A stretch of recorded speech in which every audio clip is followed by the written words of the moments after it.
Pardon me.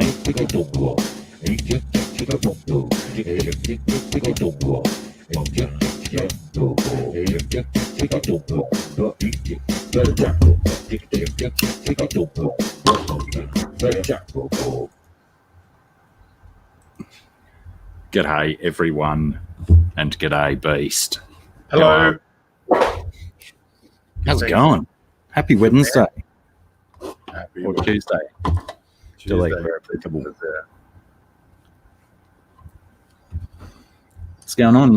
Looks like you're on a different setup or something. Yeah, I got my old laptop out and works okay. Took a bit of fiddle, but yeah, it's going good. Nice. Yeah. At least you won't have to be frightened about your telephone exploding from getting too hot, isn't it? Yeah. I know that was an issue for you recently. Yep. Oh, let's get through some hellos. Sand Creek Aquatics 2, Amy, first cab off the rank. Big bucket of kudos in the post to you, Amy. Dan Slee, Peplin, how are we, fellas, peoples, humans? Joel G, Kia Order, Jolie. Ed's picking up cichlids. Interesting. Hello, Ed. Welcome. Picking up cichlids. Is that a regular thing that you get up to, Ed? Constantly picking up the cichlids. Oh, look out. Big chat jump. Bob Kaler, how are you, Bobo? GRB, g'day, GRB. G'day, Max S. John Doe, how are you? Jesse, HC Aqua, g'day, g'day. Or aloha, as the case may seem to be. Pugamus, how are you, Pug? Rockford, welcome back, buddy. Joanna, how are you? Bentley's channel. I wouldn't think Bentley would be talking me up, would he? Or did we have friendly moderators over there dropping links? No, Craig. No VB. Good old-fashioned turkey soda.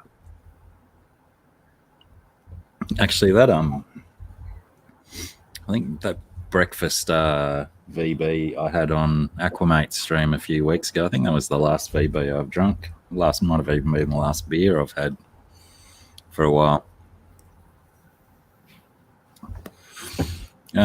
Fingers crossed, John Doe, that it's not choppy for everyone. Looking pretty good on my end. Might have to wait for a bit more confirmation from other people watching. Fingers crossed. Might just have to flick it off and back on again. So yeah, no VB, Craig, but I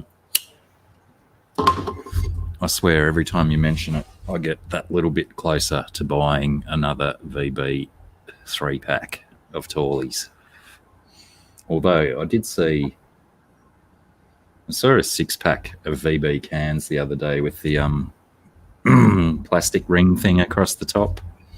That gave me a hankering for VB too. Must be something about that colour arrangement and the label that just tickles my fancy.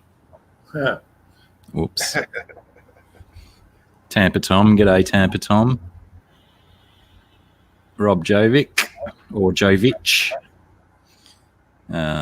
Fingers crossed either one of those pronunciations is correct. And nice, Holly Gibbs, how are you? And, well, big thanks to Bentley Pasco for sending humans over here. Hey, Chevy Fish. All right, mate. Sleep well. Thanks for dropping by. If only to say hi and smash that thumbs up, which we strongly encourage everyone to give that little thumbs up a bit of a tickle under its chin.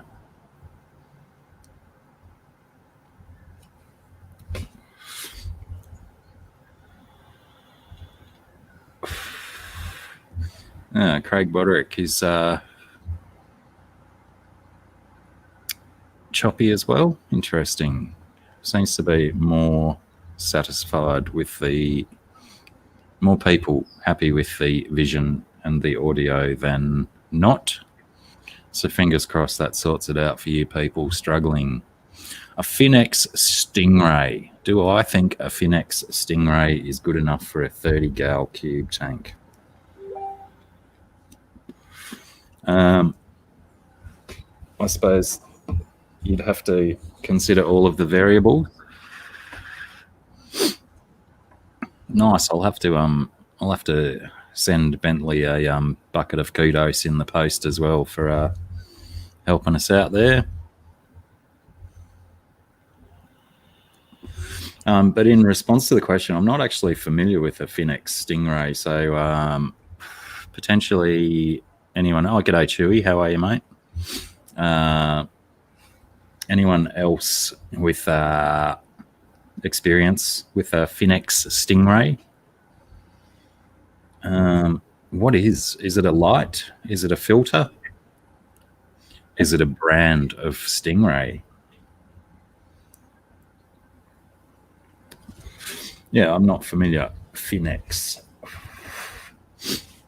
So I'm sorry I can't answer your question, John Doe.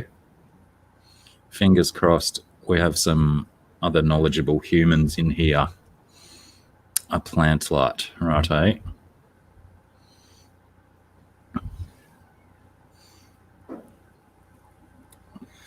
There we go. Rockford backs the brand. But as to whether it's strong enough or good enough for a 30-gallon cube, I guess height comes into it, or depth. No, yeah, we call that one height, don't we?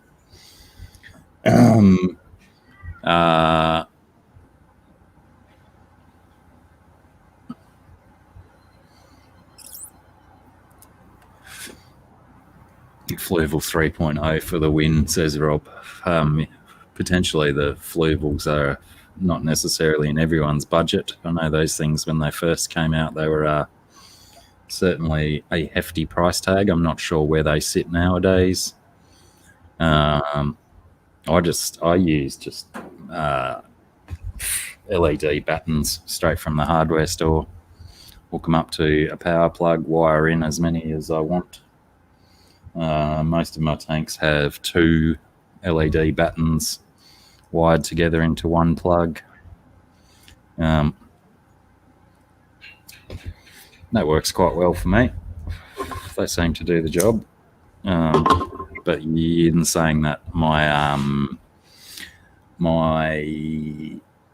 any plants that I'm growing don't necessarily require awesome lighting and stuff, so potentially I'm just getting by through mere luck.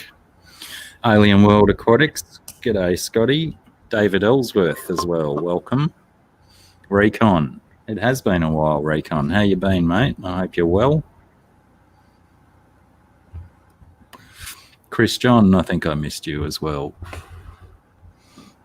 I'm trying to look at Chris John's little avatar. I thought it might have been a Star Wars droid, but I can't quite make it out. So, Beast, what's been going on in your world this last set of 7 or 14? I guess it's been 2 weeks since we've convened. Yeah, Kate, man. Not much. Just cutting down on the drinking. Not drinking as much. Lost a bit of weight. Feels good. Yeah, well done. it's been good. Dropping those first few is the hard bit. and then it gets easier after that. Yeah. G'day, Streetwise. How are you, Streety?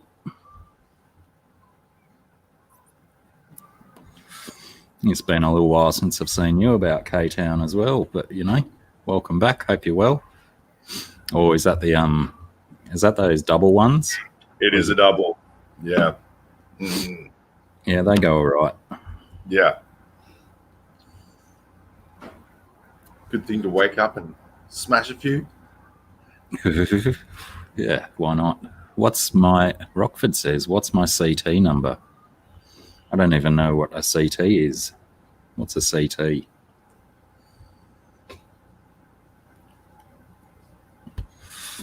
Yeah, hopefully, John Day, you got sufficient information from the, what do we call it? The knowledge pool that we gather together. Car radio is a CT. It was like digital radio. I don't know. No. Chris John's saying his car radio is his avatar. Right, now I can see that. Right, thank you for the closure there, Chris. That was going to keep me up for nights if I wasn't told what it is. So yes, very good. We do like a bit of closure. Gotcha. Probably 6, 6, 6, 6. Maybe put a 9 on the end, just to confuse the devil worshippers. They have a beer at our local brewery, Wandana, called 666, the number of the yeast. And it's 6.66%, and it's a dark beer. Very delicious. Nice. Sounds good. Fucking expensive though. $9.50 for a 390ml glass. Wow. Mm. And do they bottle that and sell it, or is it just on tap at the brewery? They get a canning machine that's mobile. They come and visit them every couple of months, and they can up a whole batch for takeaway. Mm. Interesting. We used to have a humorous little gag in high school, and we would say 668, the neighbour of the beast. But yes, let's not dwell on the devil's numbers. Who is Colby fighting? Tampa Tom? Woodley. To bet it all on Colby. Potentially you're either a huge fan or he's fighting a pelican. But yeah, I know he's got a mouth on him and stuff, and whether you believe that's who he truly is or whether it's just his character, his heel character that he plays, he's always an entertaining fighter to watch. Good skills.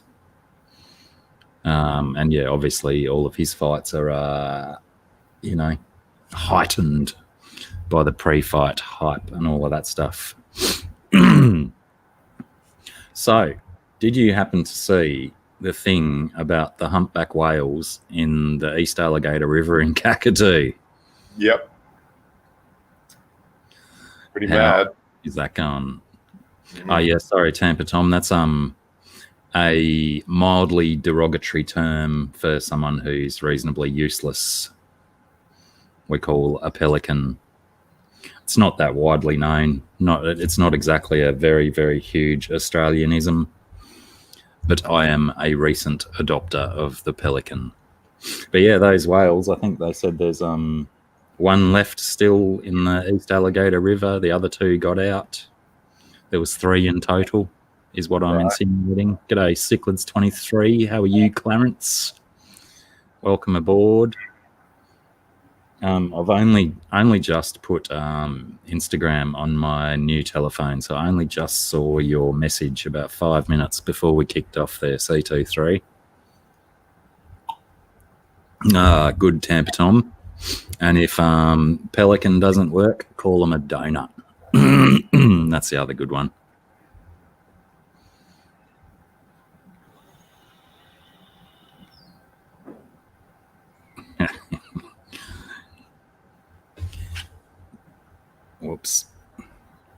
Yeah, that's obviously sparked a lot of interest with naturalists up the top end, and the Northern Territory governments getting involved as well, monitoring it and stuff like that. And I do find it quite interesting that in a river that's infested with saltwater crocodile,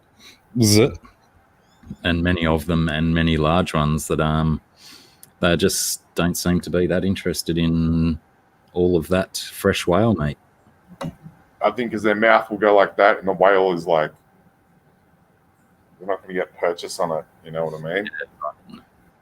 So I wonder if any of them have actually had a crack at it and just given up because they couldn't wrap their laughing gear around it.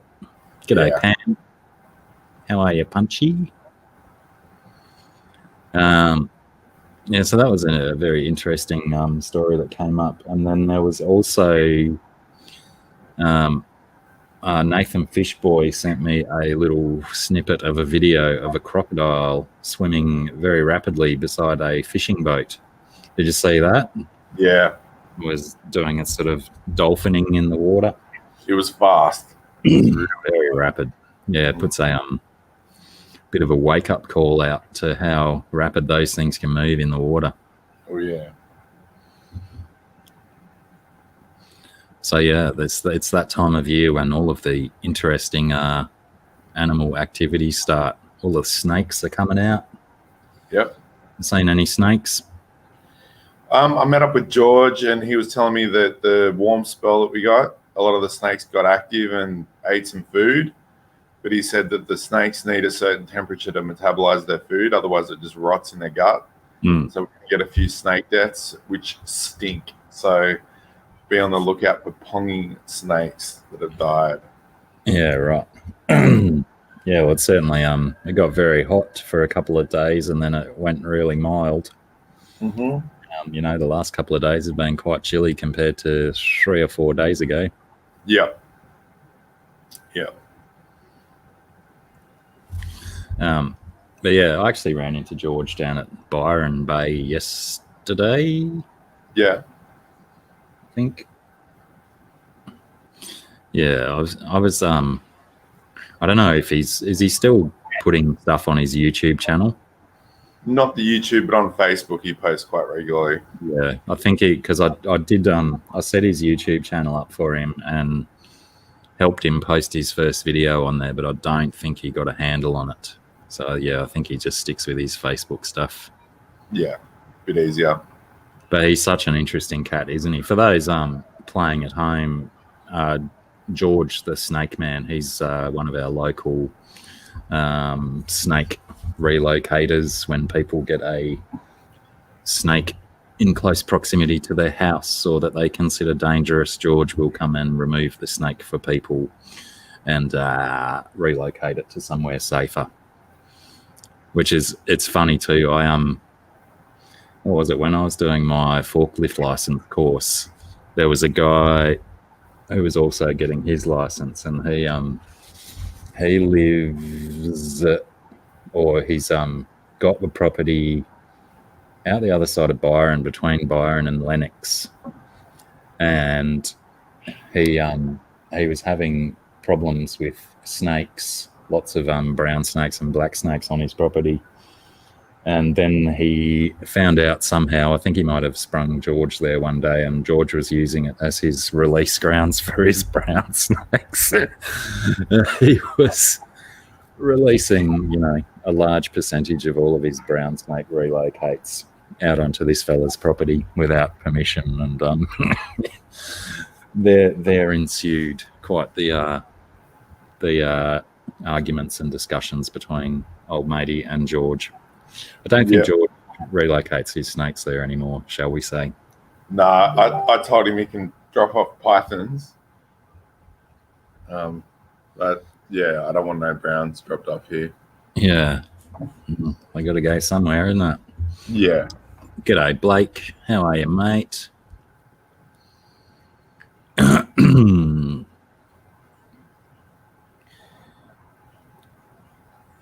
Oh, crikey, what's happened to Pam? It must be living under a rock. What have you done to your arm, Pamela?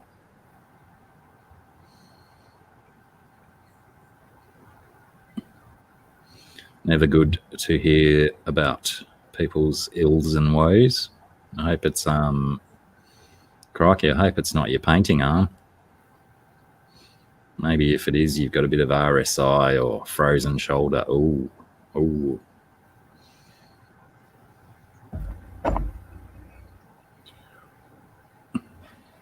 Which bit, Streetwise? I get so lost in even my own conversations.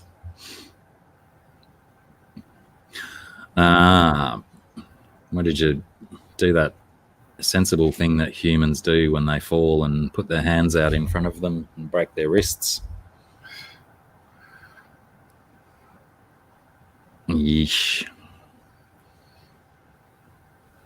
See, Craig. Righto, Craig. Have a good work day, mate. I'll see if I can get some VB soon for you.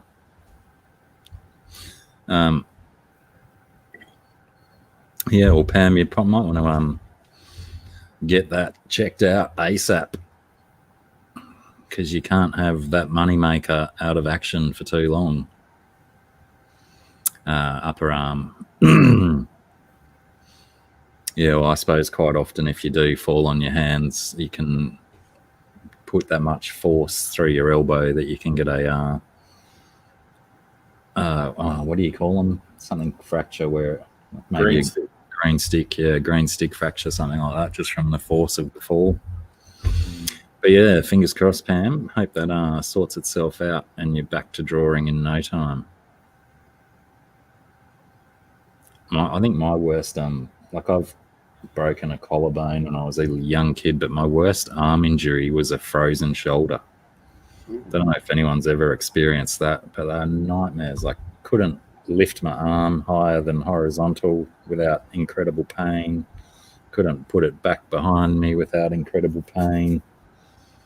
It was a nightmare, everything, and there's pretty much nothing they can do about it. Had some ultrasound treatment on it, and it eventually righted itself, I think. But it was terribly painful. So I think it's one of those things that's just confusing to medical people, that they have no idea what it really is.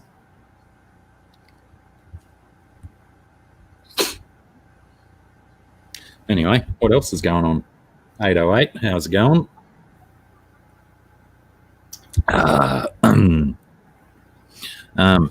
Did you also, I happened to stumble across an article this morning about Venus. Yes. You read that about the phosphenes? Is it phosphine or phosphine? Phosphine? Yeah. In Venus's atmosphere. Well, I'll be honest, I don't necessarily believe that it's got anything to do with biologicals. Because of the different chemistry of Venus, I think that living on Earth, we kind of built up an idea of chemistry, and it only really applies to our earthly sphere. Yeah, sure. So looking through the lens of living on Earth, it's like some people not understanding another human because they've never walked a day in their shoes. That's just misunderstanding. So yeah, I don't buy it that it's biological. Well, I think the article that I read, they sort of, I guess it's the way most news articles go nowadays, is that they draw you in with the enticing information first, and they talked about how potentially it could be biological processes, but then in the end of the article that I read, that they conceded that it was highly likely that it's just a geo or ecological thing that's happening, some process on the planet's surface that we don't understand, because like you said, our planet is completely different composition, etc. So yeah, it might just be a process that we don't understand on Earth. Yeah. It's like how at the bottom of the ocean, methane can crystallize due to the pressure. Yeah, you're not going to get crystalline methane on the surface at sea level, but deep down in the depths, it'll definitely crystallize. Yeah, right. Yeah, that's interesting. Wouldn't that'd be a good way to be able to mine it, wouldn't it? It Get is, it yeah. in a crystalline form.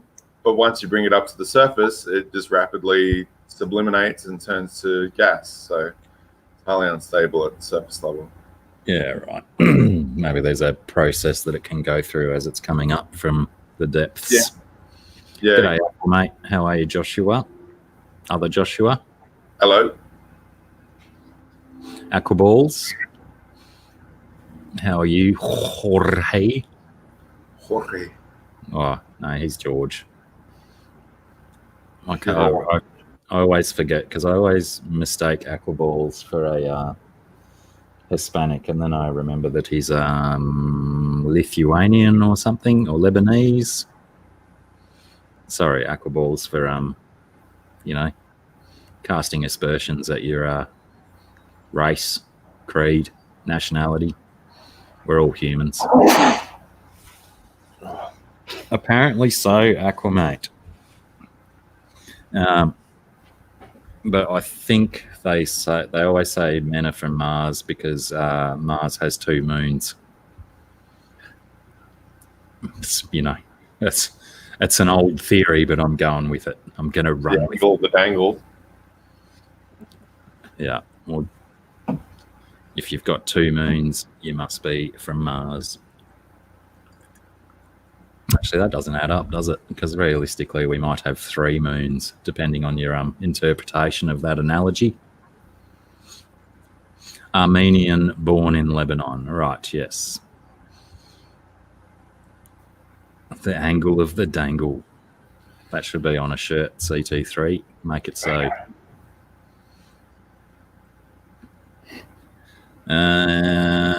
What else did I have on my list of topics that we're completely smashing through? Bindi Irwin. Poor old Bindi Irwin. Well, she's not really that old. The kid puts a photo of her ultrasound. She's pregnant with child. Posts an ultrasound picture on one of the social media things, and then gets bombarded with people telling her that she must remember her father by naming the child Steve if it's a boy, or Stevie if it's a girl. I don't know if Bindi needs that kind of pressure from the general public. No.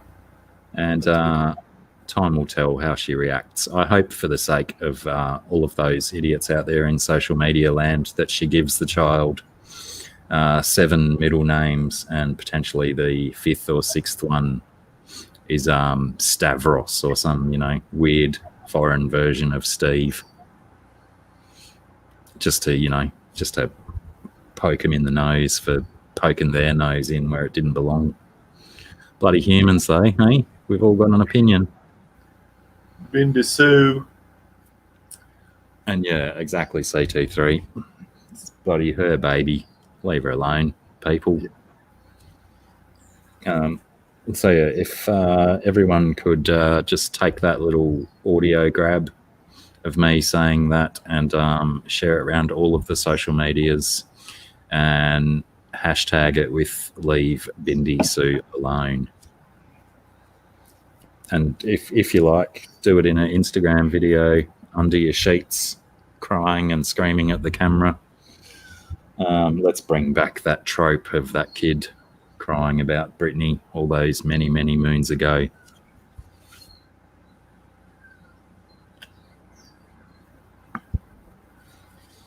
Yeah, that Suey was a brave dog, just as brave as its owner. Good times, and I still get a little bit choked up every time I see a picture of Steve Irwin. He was a gem, an absolute gem of a human being, and always missed. That's a good question, GRB. I believe he might be an American lad, because I think during Bindi's rise to fame, I think she did a lot of time in America working for the Discovery Channel or someone like that. So potentially Potentially an American lad. May have to get the fact-checking squad onto that to determine whether I'm accurate or not.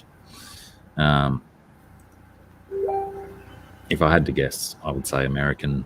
I didn't read much about him. I was just reading the article to ensure Bindy's emotional health was in check.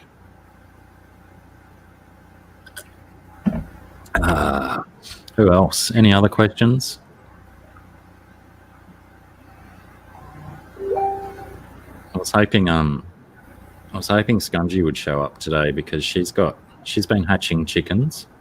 Oh, nice. She's got herself an incubator and some fertilized eggs. Four chickens successfully hatched and healthy and loving life. Awesome.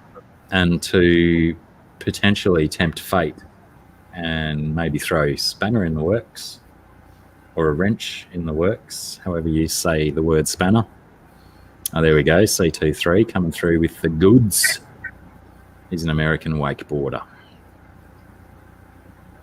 God, couldn't she do better than that? Couldn't he be like a American... I don't know. What's better than a wakeboarder? Probably nothing.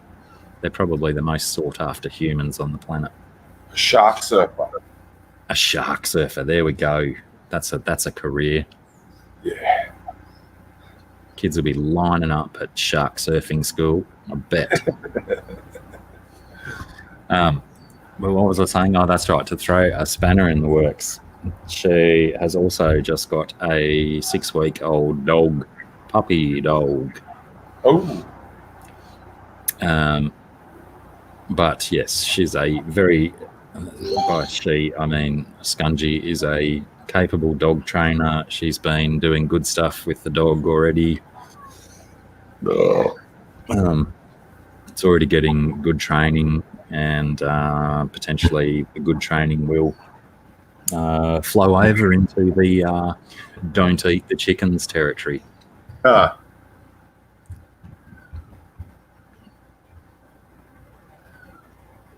they did meet in Australia.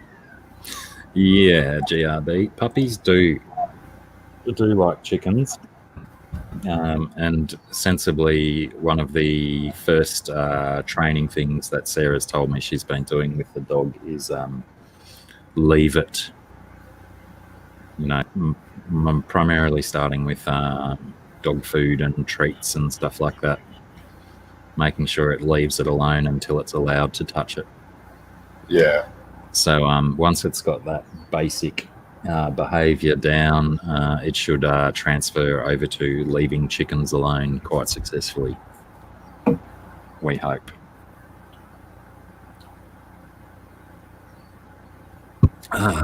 It's going down a little bit too easy.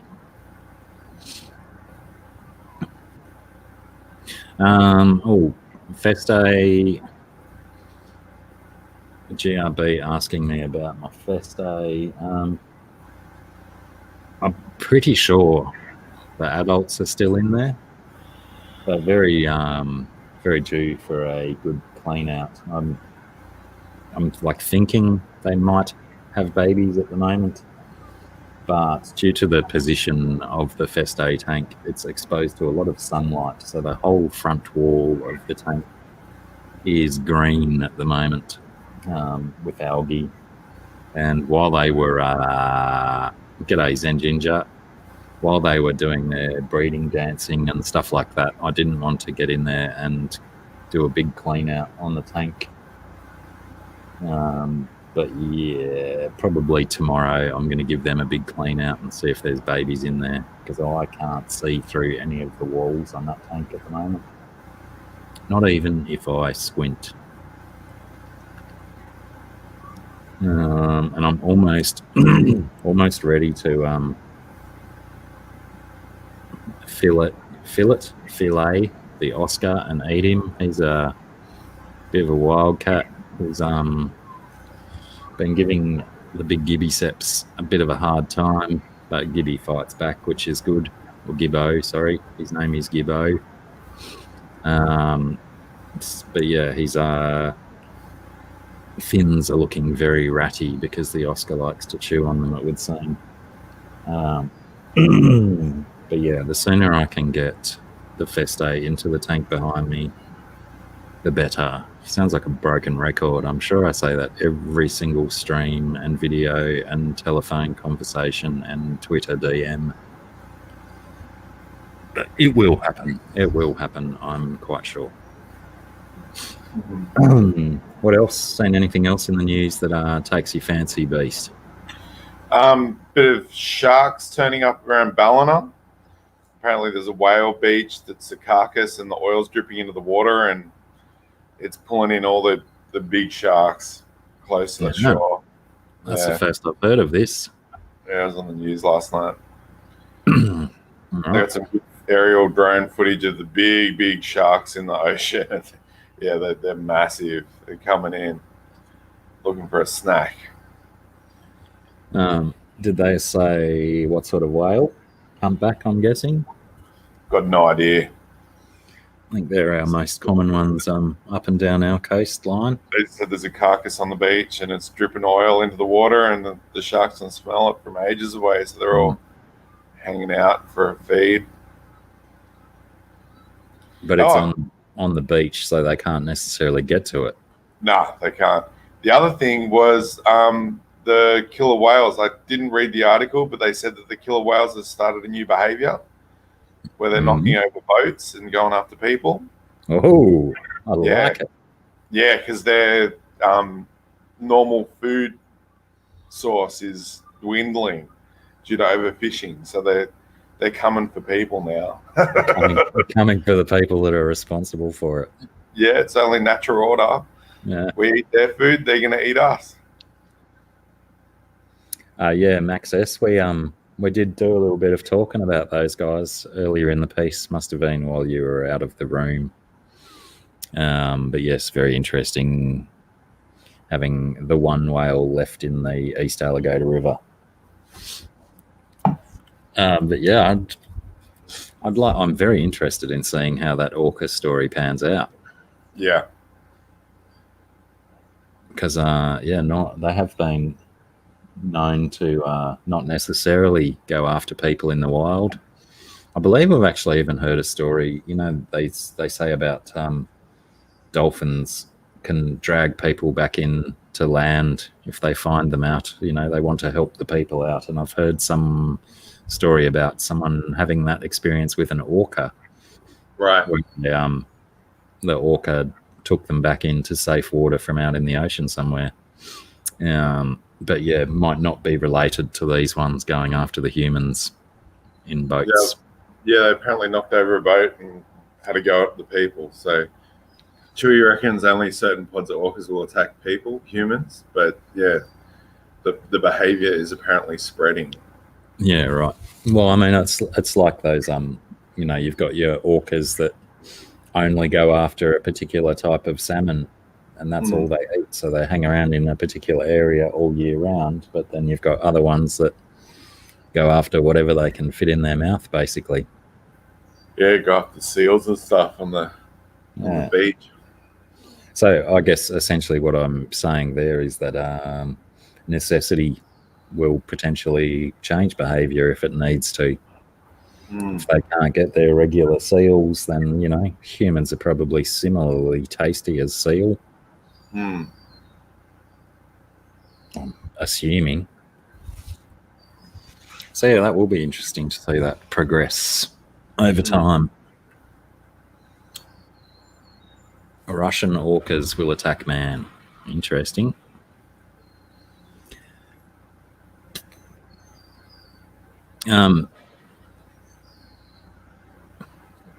Do you GRB? Because I definitely like birds of prey. If you've got a link to that streaming peregrine falcon thing, GRB, feel free to pop it in the chat, mate. I'd like to have a bit of a gander at that myself. Yay. But they are a very pretty bird. nice and small as far as birds of prey go, and very fine featured. Or not very small, but they are, they're no wedge-tailed eagle, are they? About the size of a whistling kite, I think, which is a small local bird of prey here. I think I'm right.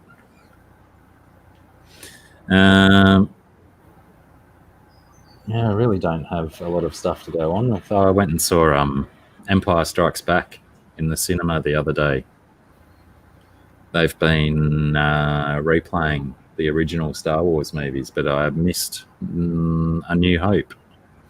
Didn't even see that advertised, and then all of a sudden Empire Strikes Back is getting plugged all over the place. So I went and saw that, and then Return of the Jedi will start on the 24th. Nice. At Byron? I went to Tweed and saw it at Tweed because they've got those lovely big cushy chairs. Lovely, yeah. I don't think I've even been into the Byron Cinema for about 30 years, but it's in a new location now, isn't it? Oh, it's upgraded. Yeah, it's upstairs in the new centre there. Great crystal shop there. Well worth a visit. They got some fantastic specimens. It's like a museum. Very expensive, but one of the highlights of the crystal shop was the artwork done in stainless steel. And they'd cut out the stainless steel and filled it in with slices of rare and exotic gemstones with resin and backlit it. It just looks stunning. Is this a little shop across the road from where the cinema is? No, it's up the top level where the cinema is at the Mikado. Yeah, just across the gangway. Gangplank, yeah. I don't know what you call it, like walkway, elevated. But yeah, beautiful specimens. Very pricey though. No doubt. It's Byron Bay after all. Yeah. Don't think you can go into any shop in Byron Bay and not find overpriced commodities. Yeah. Alien World Aquatics brings up an interesting topic that we could probably talk about. I passed on a recommendation to Alien World Aquatics to watch Raised by Wolves. Now, it was also recommended to me by none other than that guy there. I probably, eventually might have stumbled across it, but that was a very good recommendation. If you people out there have access to Raised by Wolves, definitely watch it. It's a very good show. TV show. Ridley Scott, his televisual debut as a director. Did he direct it? I think he does. Anyway, it's a Ridley Scott production. Awesome conceptual stuff. Lots of, do we call it religious overtones? Yeah. Or do we just say religion is a heavy theme in this program? Two sides, one religious, one atheist, and the interactions between the two is quite interesting. Well, yeah, potentially that is the deeper theme, is the juxtapositioning between heavy religion and zero religion, potentially highlighting how vastly different humans should be.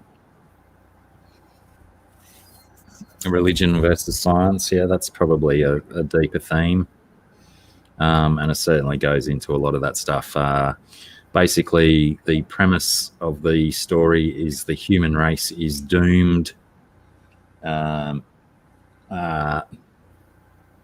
don't want to give too much away, but a couple of androids are tasked with going to a new planet away from any remaining humans and raise human children to ensure the survival of the human race. I don't know. That's pretty much as simple as I can make a definition of the show without giving away any coolness about it. But definitely worth a watch. The amount we talk about TV shows on these live streams, I should just turn my channel into a channel that talks about TV shows. What about the boys? Did anyone from last stream take up my suggestion to watch The Boys? Sure did. Because by Christ, got a bit dark. It is very dark, and I love how it takes that just that world that's supposed to be so spectacular and lovely, and just makes it so brutal and brooding and evil, and it is so good. And Scotty, you might be right. It is potentially the best show ever, but you know, we don't necessarily like to overrate things here. But it is very, very good watching, especially if you can handle the sexual undertones and the sometimes incredibly excessive violence. But all of the violence is done so well, so very well, that the first 6 or 7 minutes of the first episode, you're exposed to the level of violence that you might be encountering in the rest of the show. And how good is Baby Laser Eyes? Baby Laser Eyes might be one of the best scenes in the whole show. And if you thought season 1 was awesome, they're really bringing it season 2 already. Above and beyond with that show. It's really good. Really, really good. Scotty's binged the whole show already. Well done. And what did you said last night that Raised by Wolves new episode Thursdays? Yep. Or Wednesdays American, Wednesday nights. Right. During the day. I think the streaming service in the States is HBO Max. But if you are into pirating, it's probably accessible too. Probably. Maybe. Yeah, Scott may be able to confirm where it's streaming in the States, but I believe he might be a proponent of the latter, shall we say. Yeah. Welcome back, Joel G. Welcome back. But yes, definitely, if you only take 1 or 2 recommendations from me in your entire life, number 1, watch The Boys. Number 2, watch Raised by Wolves. Watch Raised by Wolves. Absolutely phenomenal shows, and you know, setting the standard for television to come. People have got to, because there's so much television available for people to watch nowadays with all of these streaming services and stuff. They've really got to go above and beyond to create a product that's going to be long lasting in people's minds. You know, there's a lot of crap out there. That's what I was about to say, is that for every thumbs up and every recommendation we give, we should also warn people of the pitfalls of terrible, shocking bits of movies and TV out there. Last night we did watch a movie called I'm Thinking of Ending This, and it was fucking awful. I thought the title was a joke, that like you're meant to get halfway through and go, I'm ending this. It's just that bad. So yeah, if you can stand really bad shit and you want to have a laugh, watch I'm Thinking of Ending This. It's on Netflix. But seriously, as soon as you're ready to turn it off, get rid of the shit, because it's just a waste of time. Fucking terrible. Yeah, I haven't even heard of that one, but yeah, with all the other, I think I'm like running 3 or 4 streaming services as well as Netflix, so it's very rare that I even go back to Netflix, especially because my PlayStation 4 just beeps constantly. I thought it was a nice thing to receive a free PlayStation 4. Oh, nice. once I had it all set up, my brother who gave it to me, thanks Mal, good job. It's still a PlayStation 4 and a free PlayStation. Oh, g'day Gaffer Haynes, how are you, mate?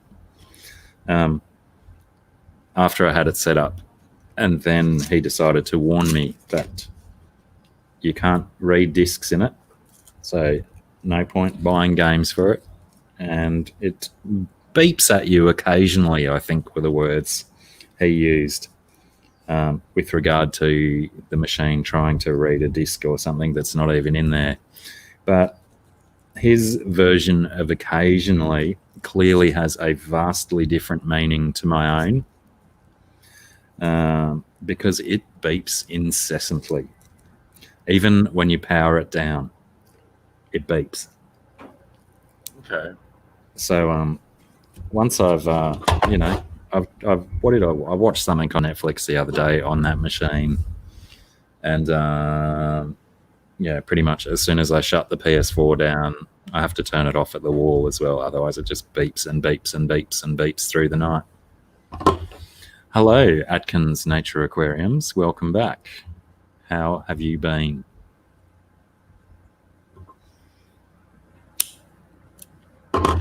Damn straight, Streety.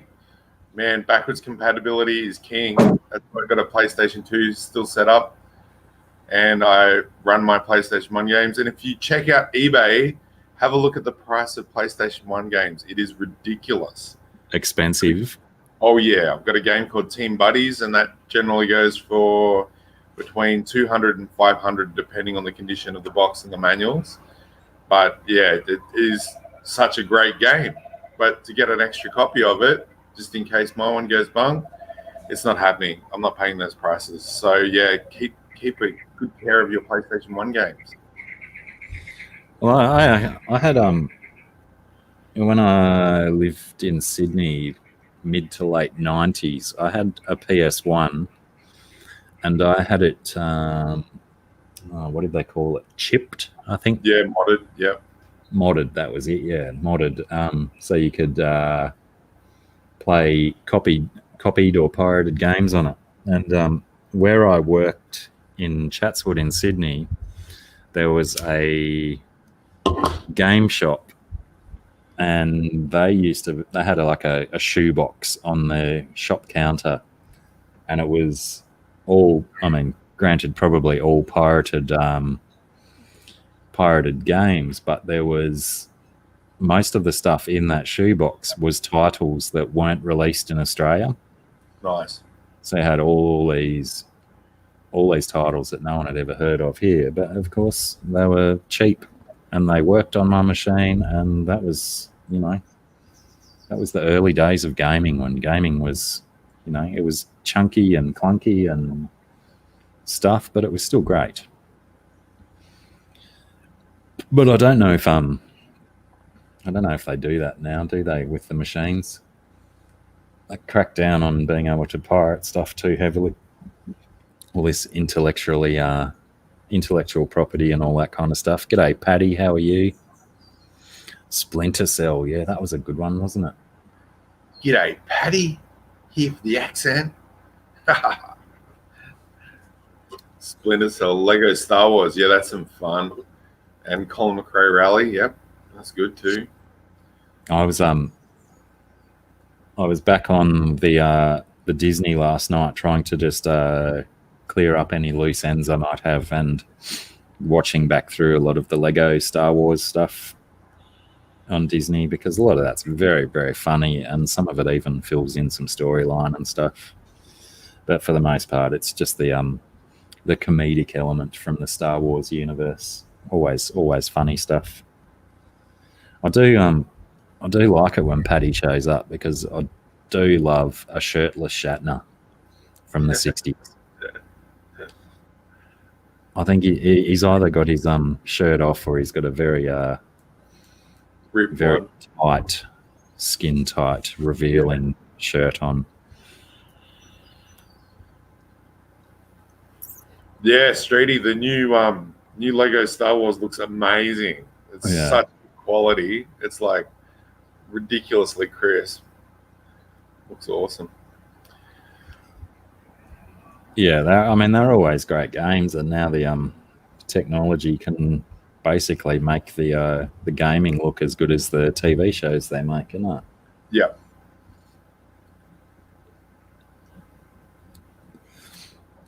Well, don't change your name to Shatty Patty.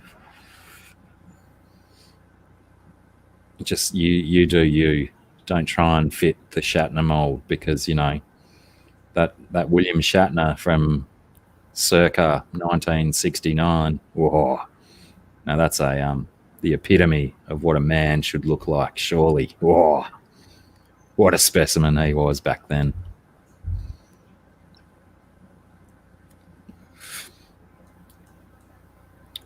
Star Wars is my favorite too. And what's the oh, you sent me the gameplay video. Is it Starfighter Academy or something? Oh yeah, that looked great too. Damn. Team battles in space. Oh, give it to me. Yeah, that could be worth a look, but clearly I'd have to do the digital download, because my PS4 ain't playing a disc. Yeah, even if you've got a disc, it'll upload like the rest of the game. It's ridiculous. The whole patch and shit like that. It's crazy. With the day zero patch, half the size of the I disc. imagine that it's quite spendy too, aren't PS4 games, around the $100 mark when they come out and stuff? Some of them, yeah. Yeah.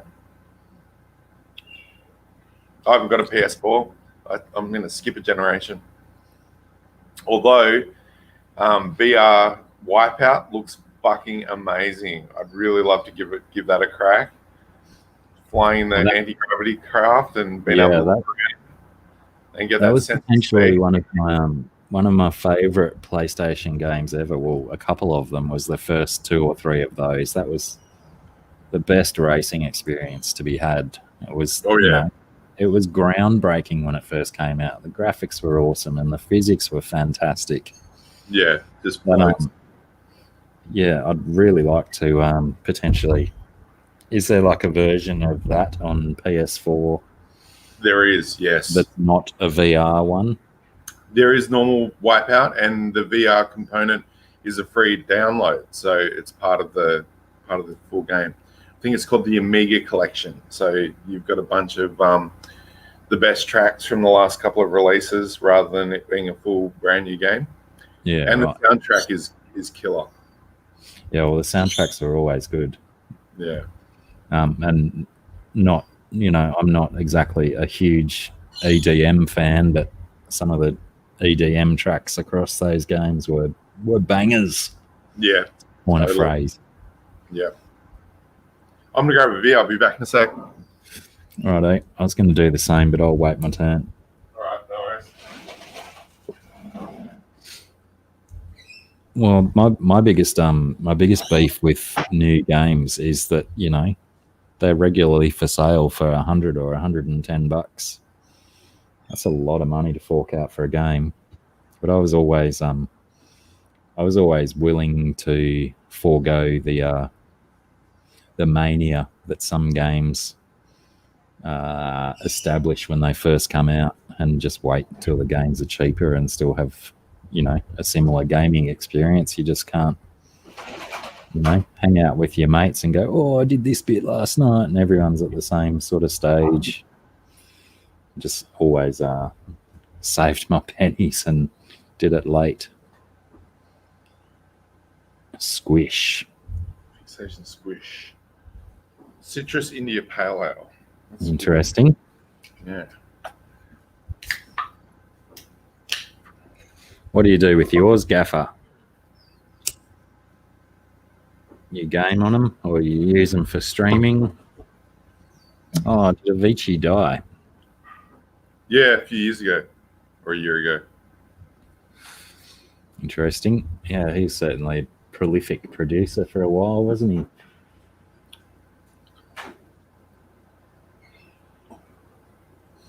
That moment of silence was dedicated to Avicii.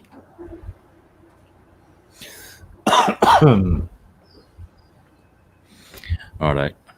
I'm going to get a beverage. You've got the floor. Go for it. No. Use them for both. Yeah. I guess with two, you could run multiplayer VR games. That'd be the highlight. I think me and my wife have decided if PS5 is a cracker, we'll probably get two and get stuck into some games together, because that's a fun experience. I don't know if anyone's done VR before, but well worth it.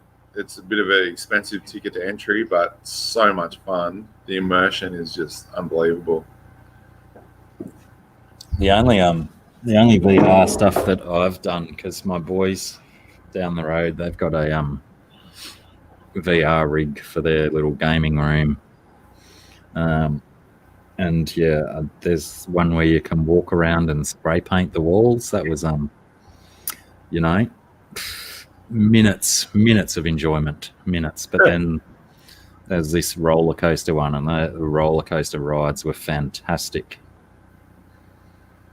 That'd be the Wipeout then. I saw some footage of someone going up like a roller coaster, and it just dropping straight down. It's hectic. I don't know if I'd hold my guts in. So, GRB, which flavor have I got today? I have got blueberry strudel. Strudel. Yeah, a bit of custard, bit of pastry, and blueberry taste. So yeah, very tasty. Called Strudel House from the Milkman.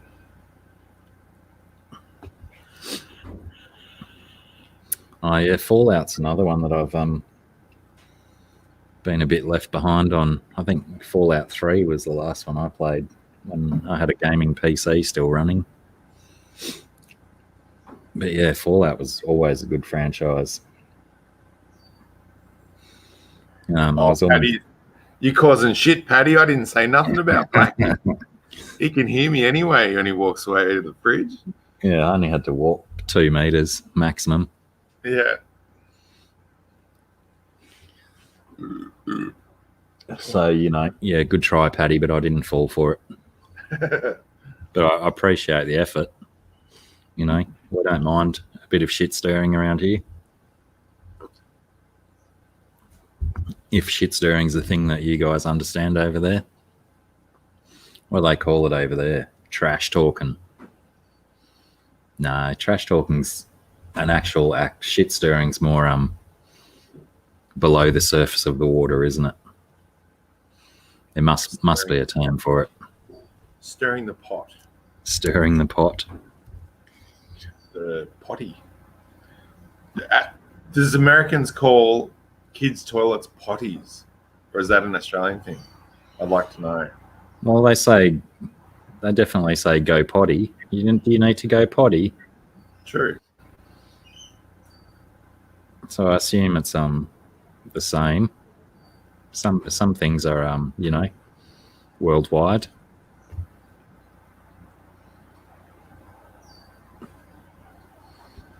And what was the premise on Fallout 76?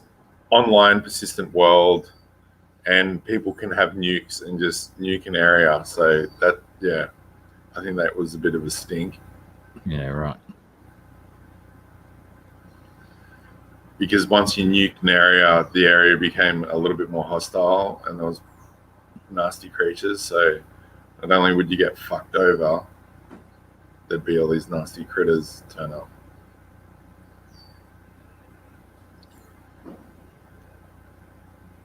Anthony, how's it going? Did you notice it? Yeah, I think there's birds nesting somewhere in my head there. It's a bit chaotic. I left my hat in the car, so I couldn't hide it.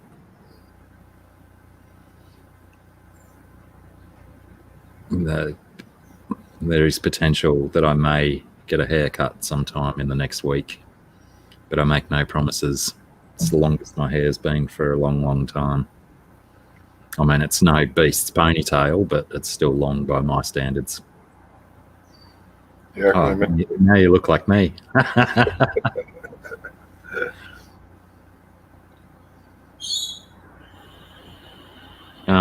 What else have I watched? I finished The Marvelous Mrs. Maisel, which was pretty cool if you like Jews and stand-up comedy, which I've got a lot of time for both. Very good show, set in the 50s and in through the 60s. Pioneering woman in stand-up comedy. She was good. I also finally got around to watching the 2 Jumanji movies, the newer ones, which I just, sure, reboot quality franchise from the 90s. I had my reservations, but I just knew it was something that I had to do. And I quite enjoyed both films.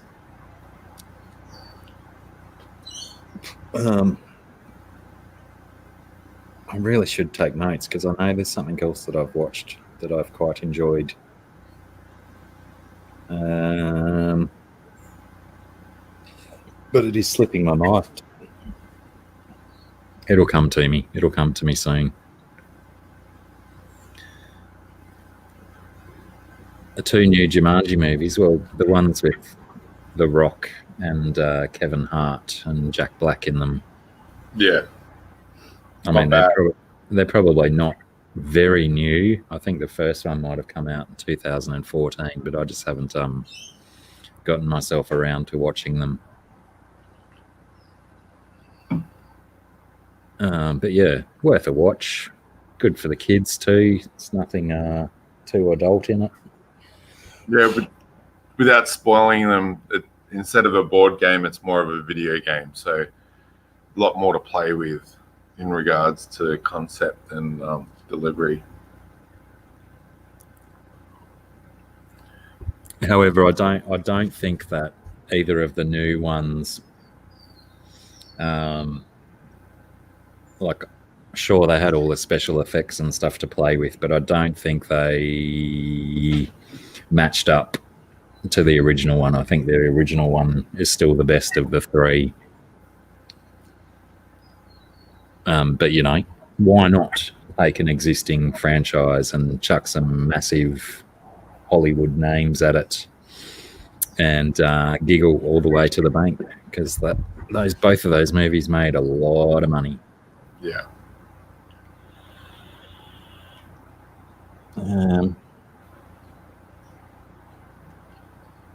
Did you see the Dune trailer? Oh, I haven't seen the trailer yet, but it's funny because there's a few other Dune things out there. Like there's the mini series, I guess you'd call it, which I think was 2 or 3 movie length TV episodes that had William Hurt in it from 2000 or 2001, somewhere back there. I nearly sat down and watched them again. And then there was some other reimagining of Dune not too long ago, and then there was Children of Dune as well. Right.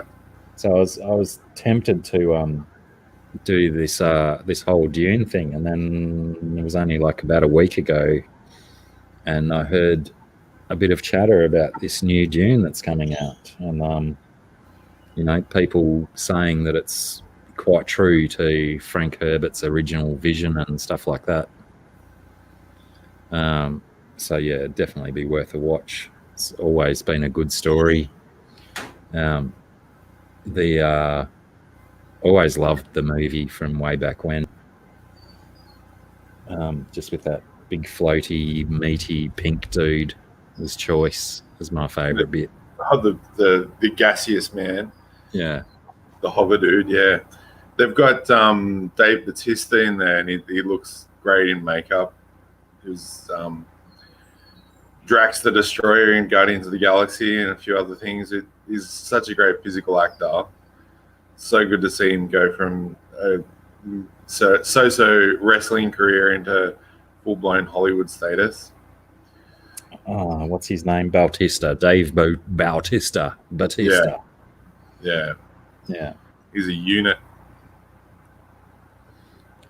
Yeah, he's a big boy.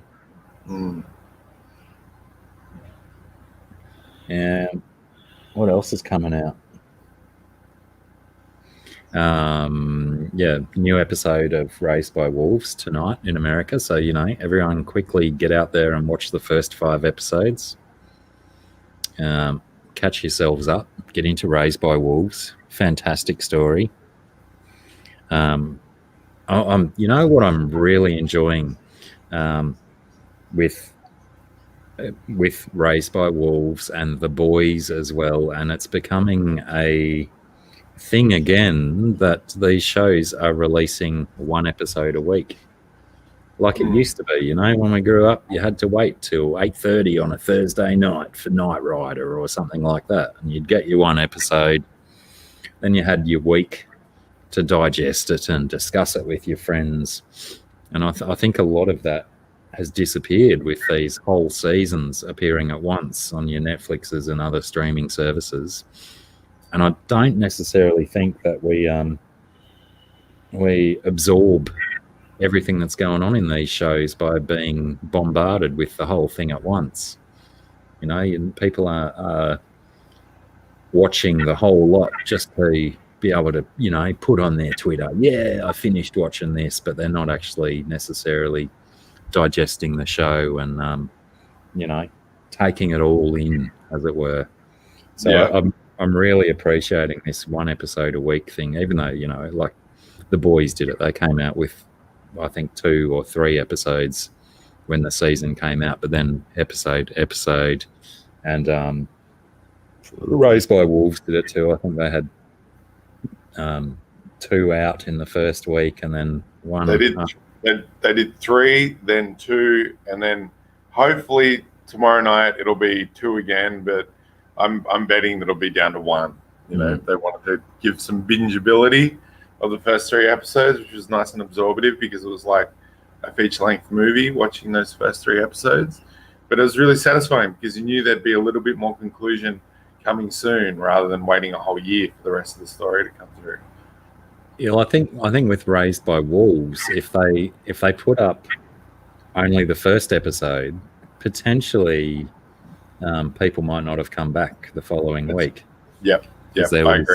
There was after that first episode, there was a fair bit of stuff that was like, what's going on here, and by throwing that second episode out as well, they gave a little bit more closure on some of the stuff that happened in episode 1, and I guess dangled a little bit more bait out there for people to want to come back and do more. Yeah. Which was probably pretty sensible. But yeah, let's go back to the old days where 1 episode a week, digest it, talk amongst yourselves about it, come back next week, eager as to soak it all in. I like it. I like it a lot. I mean, some shows, are pretty mind-numbingly simple that you can do 4 or 5 episodes and not really like. Let's take an example of, say, Supergirl. You don't need to only have 1 episode of a show like that each week. It doesn't take a lot of intellectual digestion to get through a show like that. So yeah, binge Supergirl and then give up on it because there's too much Supergirl out there. That show's terrible. I really enjoyed the first season and a half, but then it just became a teeny bopper kind of romantic type story. And then now there's this Stargirl one out as well. Yeah, Emma watched the episode of that last night. She said it was pretty decent. They're up to episode 4. Right. What's it on? Is it on Disney with all the Marvel stuff? We watched it on Foxtel, so I don't know where it is. Oh, right. Yeah, I think it's a DC thing. It's not on Disney. No, it'll be binge then. Stargirl must be DC, not Marvel. It is. Yeah, right. Yeah. That's the other one that I was watching. Thank you. That reminded me. Also a DC production, Batwoman. Right. Have you heard of this show? I haven't watched it. I've heard of it, but yeah, I was always a Marvel guy. when I grew up. Didn't like the DC angle of things. Their stories were a bit vapid for my tastes. I can't say I was ever really into either as a growing up kind of person. It's only just been coming into adulthood and being a full-grown man that, you know, we're getting all this Marvel and DC stuff rammed down our throats. Yeah. But yeah, I was never much of a comic kid growing up. Although now I am reading Star Wars comics on my tablet. Yeah, back to Batwoman. Not because I mentioned it to a friend of mine, Brett, who is a absolute comic nut. He you can ask him questions about any comics, and that was his first reaction was it was something to do with Barbara Gordon, who was the daughter of Commissioner Gordon, the original Batgirl. But Batwoman is actually Bruce Wayne's cousin. Spoiler alert, I should have said first. No, they get into that pretty early in the piece. Australia's own Ruby Rose. Hot from her Orange is the New Black fame. She's getting a lot of Hollywood roles and stuff lately. Yeah, she plays Batwoman, sorry. Very different storyline to Batgirl. But I'd like to see a Batwoman crossover where they unite and join forces. But I don't know, has there even been a modern update on the Batgirl situation? Has there been a Batgirl show, or did she just disappear after her show in the or her appearance in the old Batman TV show? I think there was the movie where they had Alicia Silverstone. Yeah, Alicia Silverstone back when she was hot stuff, and I think the Ruby Rose character did appear in a crossover episode of either Arrow or one of the other DC shows. Well, I think they must have tied that in with a couple of the other DC shows, because I got to, I think it was the end of season 1 in Batwoman, and all of a sudden she's hanging out with Supergirl and a couple of different versions of Superman, because of it's got to do with a whole bunch of the multiverse kind of crap.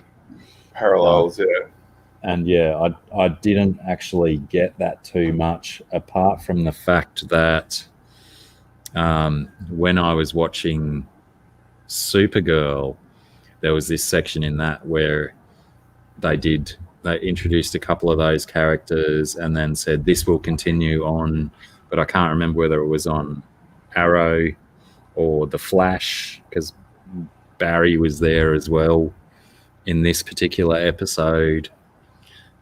So yeah, I just accepted the Batwoman episode and watched it and didn't go seeking, you know, closure on that whole storyline, because it was a little bit OTT. And it was weird having two different Supermans, especially that I don't even know where the little Superman dude is from, which show. Might even be from Supergirl. He might be the Superman from Supergirl, but he's like this tiny little 4.5 foot tall dude, and the other Superman's like 7.5 feet tall. They didn't look right when those two Supermen were having a bit of a fight. Right. But yeah, Batwoman's okay. I can't necessarily see myself watching too much more of it. Again, it's like, you know, they put all of their effort into the first 4 or 5 episodes, and then it just becomes one of those shows where, you know, they wake up at the start of the episode and some shit goes down, and then they go and solve the mystery, and it's all good at the end of the episode, you know. Yeah. I prefer a bit more of a running storyline, and a lot of those superhero type shows seem to devolve into, you know, CSI or some crap like that, where they've got a case to solve each episode and they get it done. Yeah.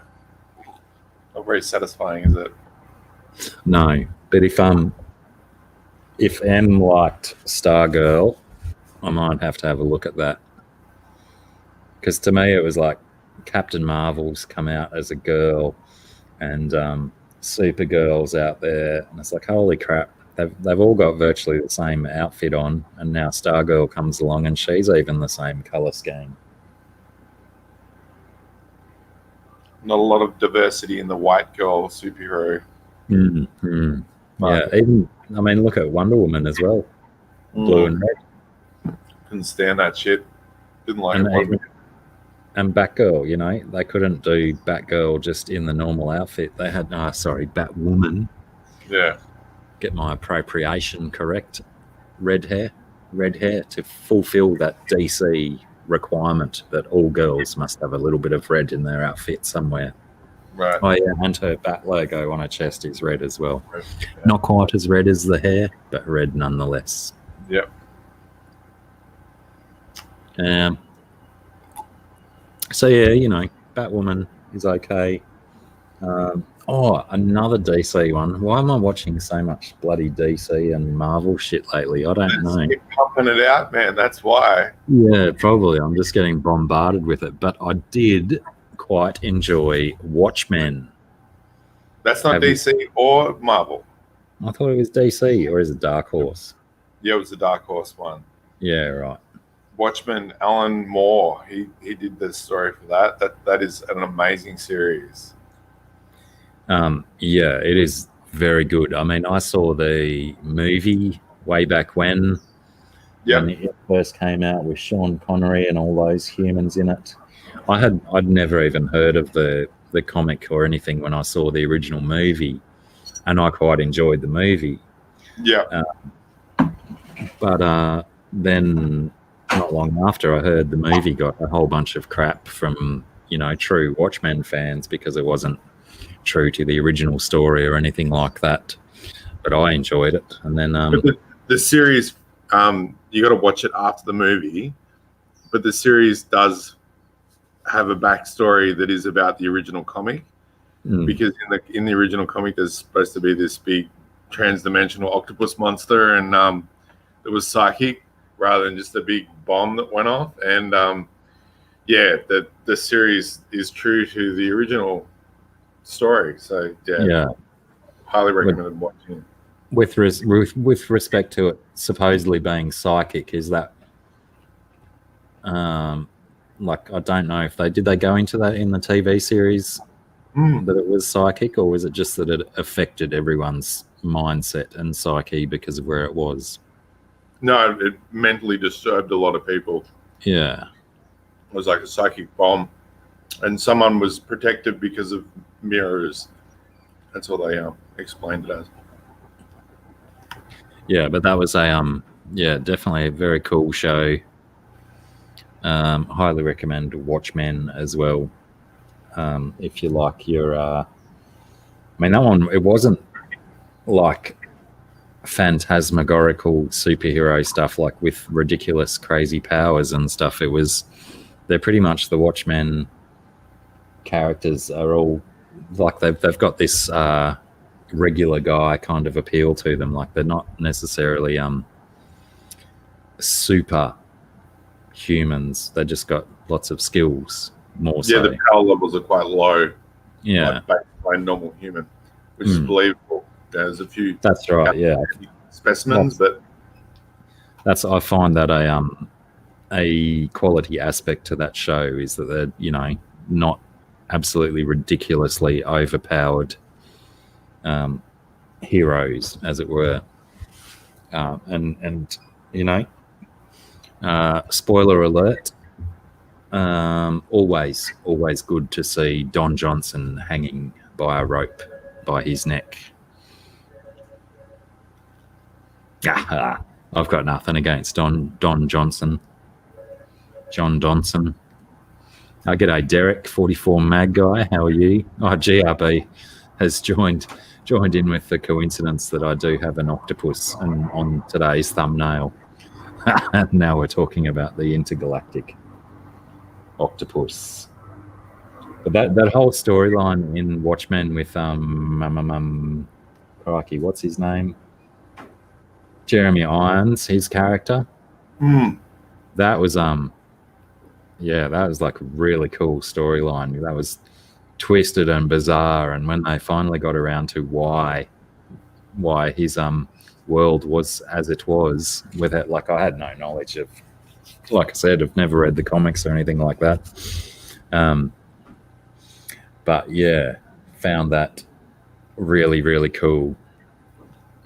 But I won't do any spoilers on that. You'll have to watch it to find out what was really, really cool.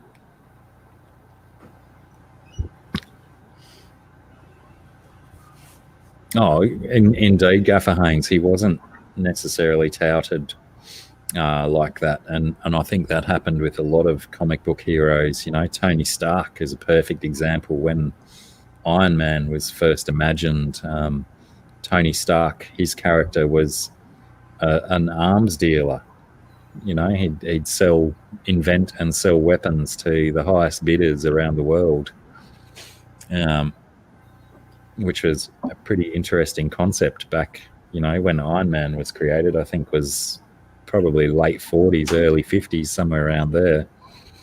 And he's being promoted as a arms dealer, international arms dealer around the world, before they sort of reined it in a little bit and changed him slightly, even though he does come across in the modern movies as somewhat of an arms dealer. GRB, it was avocado on toast with a bit of brown fennel butter that I made the other day. And if you don't know about, no, just not can of butter, real milk, like cow's milk butter, but you brown it. So you take half your butter and put it in a saucepan and cook it till it turns color from, you know, clear yellow to a brown color. And you need to use real butter, not margarine. And when you brown the butter, it caramelizes, so it tastes like caramel and fennel seeds. And then you strain out the seeds and mix it in with other butter and whisk it up, and then put it back in the fridge and then put it on toast. Brown butter is the shit. It is so awesome. Yeah. What an interesting concept. It sounds like a lot of work, but if it's tasty, it's worth it. It's so fucking worth it. Yeah, you do a big batch and keep it in the fridge, and yeah, delicious. And add the fennel seeds to the pan before you brown the butter, so you cook them off a bit and release some of the oils. Add your butter, brown it, and then mix it in with, let it cool off a little bit, and then you mix it in with regular butter and whisk it up, and then stick it in the fridge. Delicious. Sauteed Vegemite. Nah. Won't do that one. So yeah, we've done TV, so now we're on to cooking with Beast. I'm just going to duck out the back and wrestle that crocodile. No worries. Yeah, always real butter. Absolutely. You don't want to mess with that margarine shite. It's not good for you. I've had a fried Mars bar. Yeah, it's pretty wild. I like the way that in the batter, the Mars bar, once it's got a bit of oil into it, it stays goopy, even though when it's cooled off, doesn't reset. Needs chilling to do that. But yeah, the deep fried Mars bars, you don't want a full size one. You want one of those little tiny fun size ones. That, you know, one of those, plenty. Otherwise, yeah, you get a hit from that. Fried Mars bars, yeah. I've had another one that's really good is deep fried pickles. Yeah, yummy with beer. You know, pickle and batter. Gaffer, I have no idea how margarine came about, but I'm guessing it was a byproduct of some process. I thought it was a byproduct from the petroleum industry, actually. Oh, geez. Yeah, and it actually had some shitty color, so they added some yellow to it to make it look palatable. Gaffer Haynes may confirm nor deny my allegation, but yeah, I was under the impression that it was a byproduct from the petroleum industry. Markets are still crap up here, DRB. No indoor stuff, only outdoor stuff, I believe. Oh, okay. Gaffer Haynes saying it goes back way further than the petroleum industry, because I don't think Napoleon was distilling crude oil. No. Yeah, fried pickle sounds good.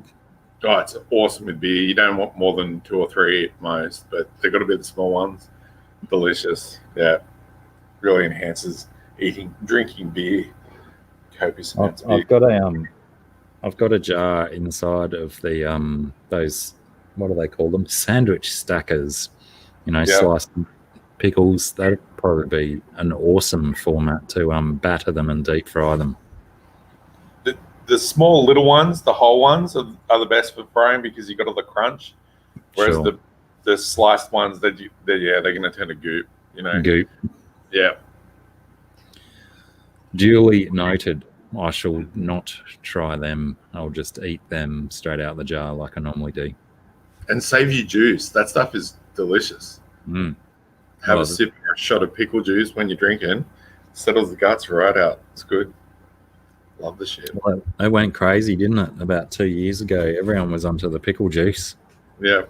You couldn't have a conversation with someone about health without them bringing pickle juice into it. All of those conversations that I have with people about health. Oh. It was months and months and months of just hearing about pickle juice nonstop. It wasn't. Sure. No, it wasn't. No. Oh, the pubs are nearly back in action. Middle pubs got its smoking area all sealed off with fake greenery, which is nice and cool. And they're going to shift the smoking area, which is currently the balcony, which is rather enjoyable, sitting up on that top balcony and having a vape or a cigarette, whatever you're partial to, with your beer. It's fucking awesome. So that's going to change soon. Something that I thought I would never see in my entire life. The last week, I think it might have been a Thursday night, I was down at the pizza shop picking up a pizza. Yeah. And there was a line to get into the middle pub, out the door, down the footpath a little bit, because obviously they're restricted with how many people they can have in there at a time. And, is the middle pub such a draw that people are willing to stand in line to wait to get in, wait for some drunk to walk out the other door so they can get let in? Yep. With, would you not just wander down to the top pub or the RSL, see if you can get in there and go and have a beer there? I think there's certain draws that the middle pub has, certain things that you can obtain and whatnot if you're in the right place at the right time in the middle pub. Yeah. But if the need is there, I guess you're going to stand in a line. Yeah. Well, the draw card is the balcony where you can smoke and drink. It's quite a novelty. It'd be good if it stayed like that, but it won't. But yeah, and the other night we went for a walk around town and was heading to a friend's place and saw the courthouse and people were smoking in the smoking area again. And I was like, well, I guess the walk's over. We're going for a beer. So I got a free beer. That was awesome. And had some vape in the courtyard there. It was quite a nice return to normal. It is it's a highly underrated little smoking section at the courthouse there. Yes, the Great Northern Hotel is still going. GRB. I've had a couple of nice evenings in that outside area at the tavern. And you get a decent crowd out there. It gets pumping. Yeah. Good meeting spot. Yeah. Paddy, so in Australia, where you can eat food, it's actually illegal to smoke. So a lot of the pubs, if they've got one outdoor area, it's generally reserved for smoking rather than eating and smoking. And there'll be signs all over the place saying no food to be eaten here. Yeah. Even though as a vapor, it's my choice. If I want to eat where there's cigarettes, I believe it should be my choice rather than some governmental body telling me what to do. Where would governments be if they just let everyone choose? They'd have no power, would they? They'd be useless. Which they are. Yeah. Used to have a big 8-ball pool room out the back with heaps of tables, scored nicely there in the 1980s. The Great Northern doesn't have the pool room anymore. I think that's a permanent music venue. They got rid of their table. Yeah, it is their music venue. And might I say that I saw Helmet in the back room of the Great Northern, and it was the second loudest live show I've ever heard. It was so brutal. I tried to record a bit on my phone, and it just goes.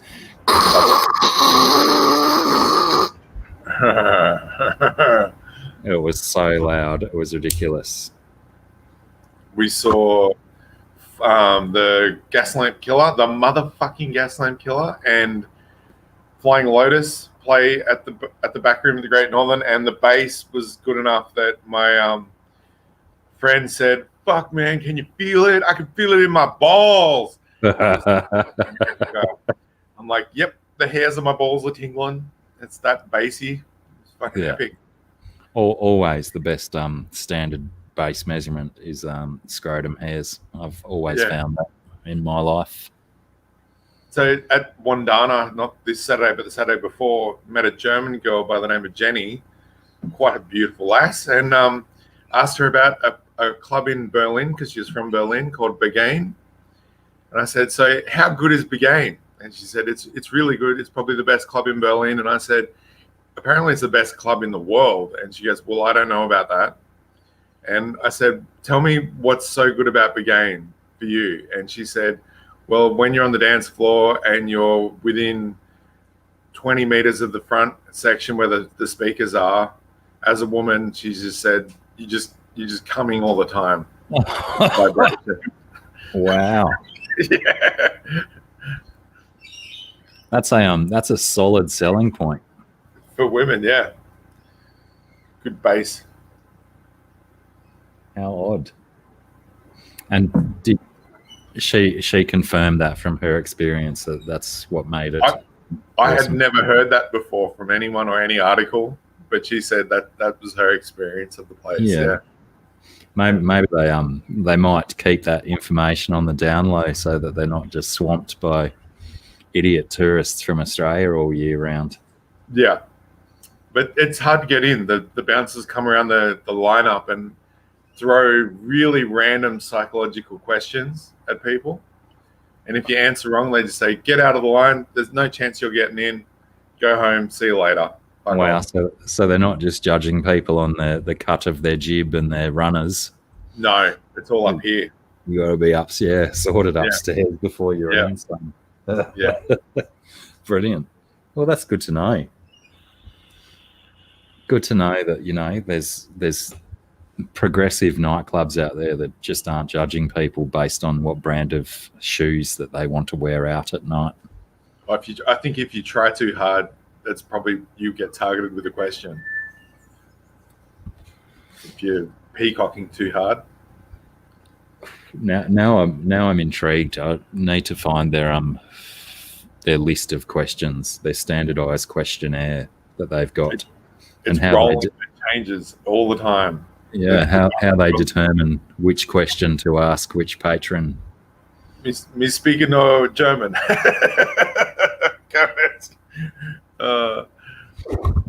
Sprechen Sie Deutsch. Sprechen Sie Deutsch. Time to start hanging around loudspeakers at concerts. Yeah. Especially if you've got that bass. If you can feel it on your balls, imagine what the women are feeling. Damn it.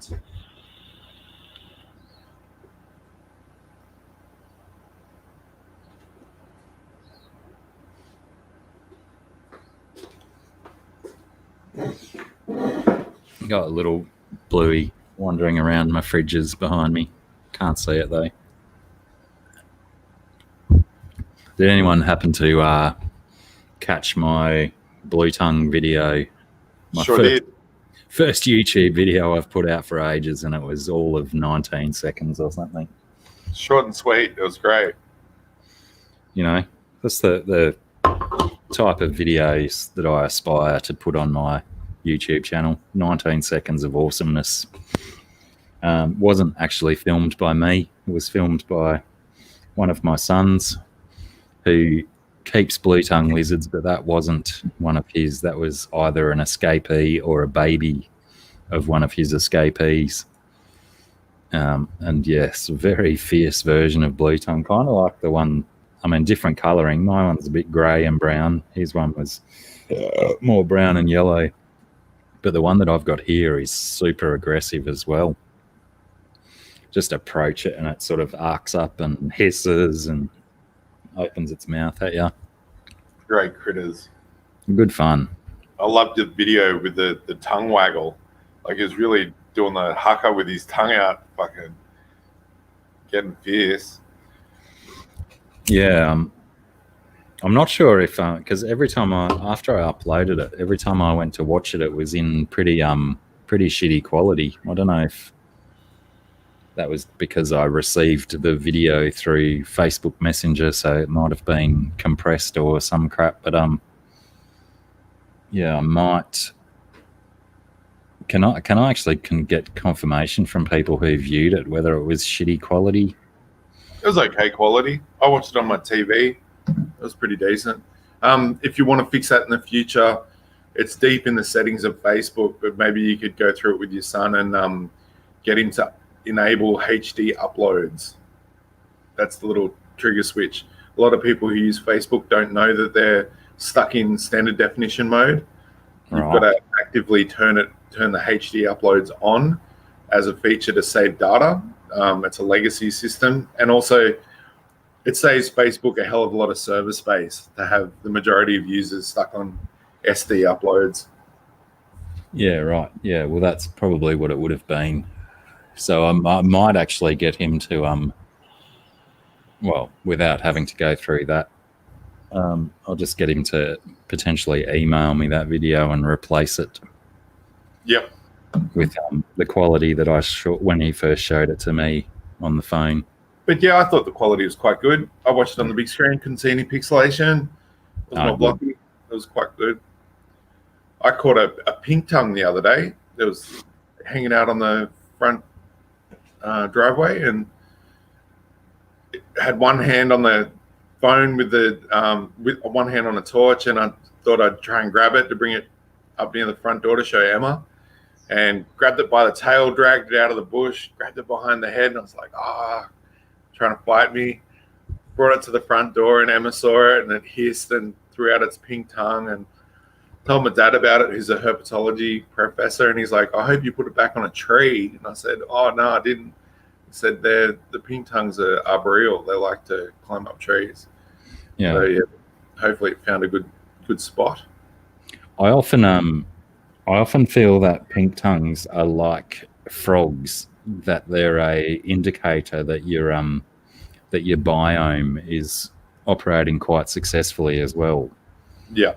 Because they're certainly not as common as the blue tongues, and anytime I've found them myself, the local area is banging, it's going off, everything's really healthy and stuff. So I've always just had it in the back of my mind that they're a decent indicator of a healthy ecosystem. Yep.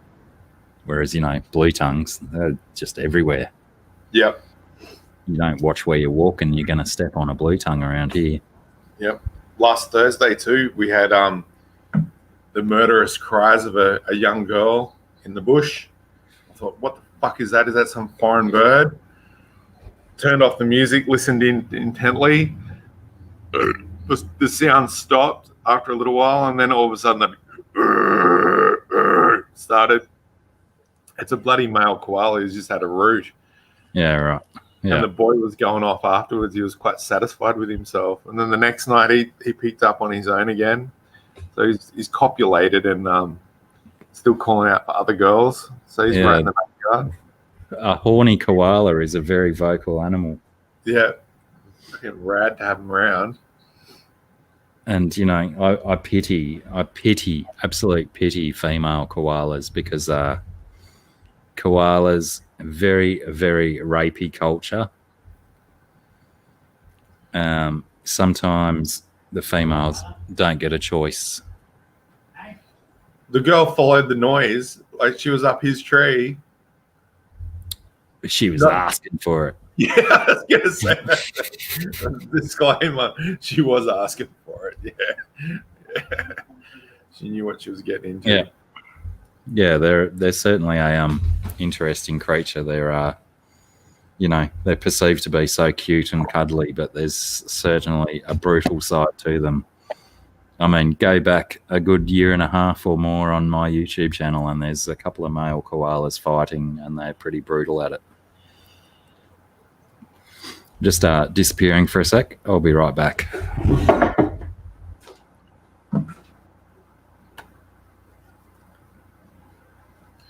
Gene Simmons lizard, yeah. Oh man, GRB, yeah. If you've heard it once, you'll never forget it. It's quite a unique sound. The yowie in the bush. The bellowing roar. It's like a lion almost. It's amazing they can get such deep bass out of their little throats. And we saw him run up the tree earlier on in the year, crossed the back garden, and got up a gum tree, and we saw him sitting there perched up for a good half hour before he took off up there. Quite a cute little adolescent male at the beginning of the year, but he's coming to his stride and getting in there. Yeah, I wouldn't want to piss one off. Their claws look pretty savage, the way they can climb a tree. I reckon they'd take your face off if they could. Got close enough and weren't happy. So, is anyone else drinking tonight? What are you guys on? What drinks are you partaking in?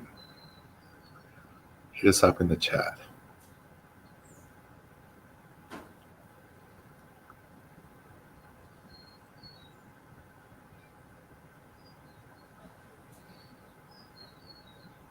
And the other thing with koalas is they've got a lot of them have chlamydia, the clap. We don't know how that started. Was it some dirty human that spread it to them in ages long ago? We'll never know. Yeah, I don't think having fun with a koala would be much fun. It'd be yuck. Yeah. Legalize eucalyptus or eucalyze legalyptus. It's gold with a red wine chaser. Nice. Must be in Queensland, GRB. No, GRB's Western Australia. Oh, geez. It's everywhere. True.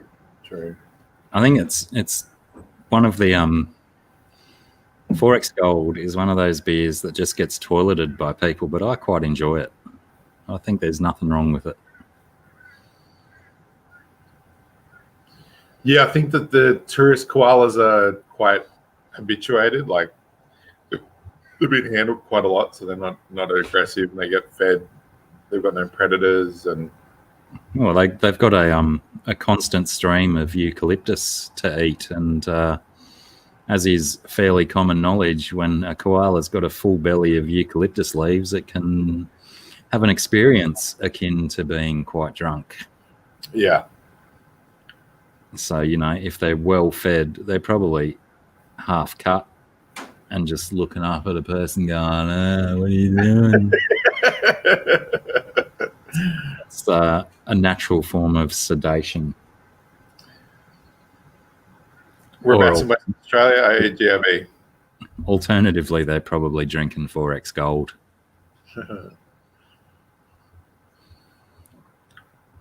Sipping on Joel G. What on earth are you sipping on? What on earth is an IQ2? Is that like an energy drink? Vodka and energy drink? I don't know. IQ2.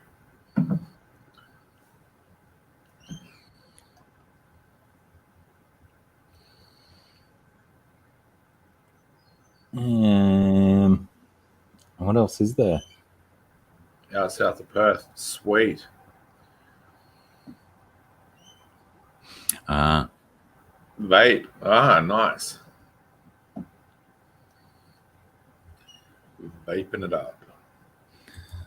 Sure did, Paddy. Lots and lots and lots of koalas were destroyed in the big fires last year. I don't remember exactly the numbers, but they reckon it was at least a couple of 100,000. Koalas, they estimate, died, perished in the fires. So yeah, it was lots and lots of them. And pugimus, I believe the illness that koalas have is a form of gonorrhea, isn't it? Chlamydia. Chlamydia, that's the one. The other one. Which is, unfortunate for them. And like the Tasmanian devil with its particular form of cancer, that's a contagious cancer, they reckon. Mouth cancer, yep. They bite it and spread it. Very, very interesting that these things are infecting our animals. So, whether it's a form of natural selection saying, yeah, this animal's got to go, or what, it's probably of benefit to that animal to have humans on its side trying to fix it.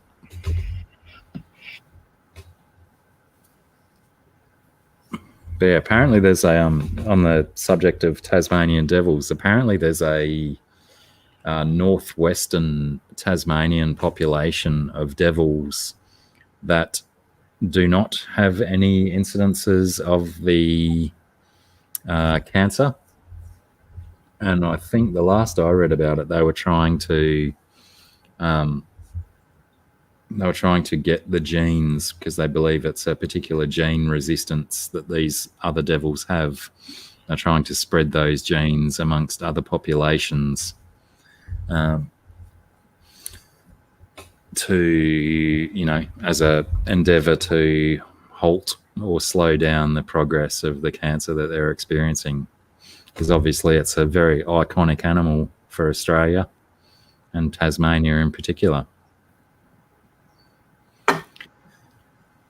You can always just protect yourself, Paddy, There's always, where there's a willy, there's a way, shall I say. Don't let anyone talk you down from your funky fetish just based on a STD, Let your hair down. Wrap it in a rubber and go to town on a koala. You heard it first from me. I'm getting another beer. Don't. Yeah, pugimus is all over it. Just use protection. But don't film it and put it on your socials, because the world will come after you, and then in turn they'll come after me because I told you to do it. It'll be all my fault, and I don't want to be responsible for a spate of koala rooting around the planet. Thank you. But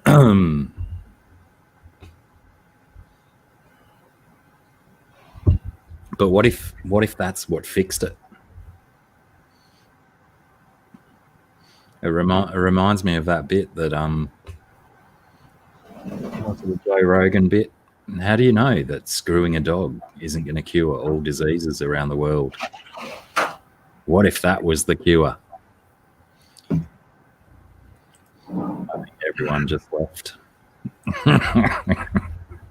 What was this? Dogs are the cure to what?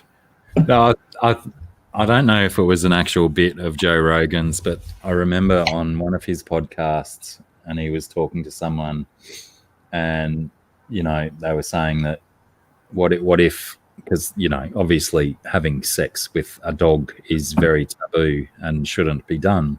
Yeah.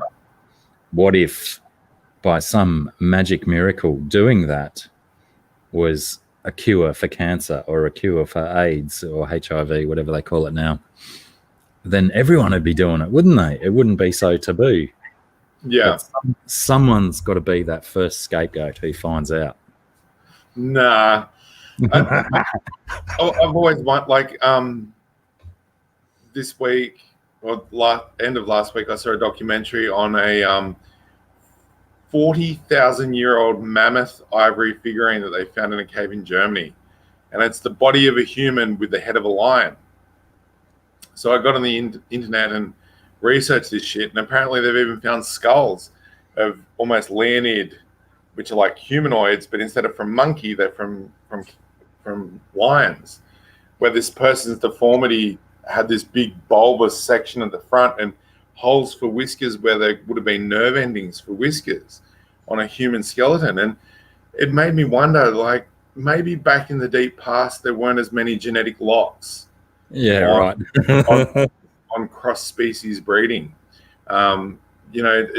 It goes to say that almost everyone except for Africans have a bit of Neanderthal admixture in us and a bit of Denisovan as well. So there's definitely been some crossbreeding of hominid species way back in the deep past. So maybe there's a gene or some food or some root or, some herb out there in nature that will inhibit the genetic blockage on crossbreeding, and how freaky it would be to, as you said, someone's going to root a dog, we're going to get a werewolf.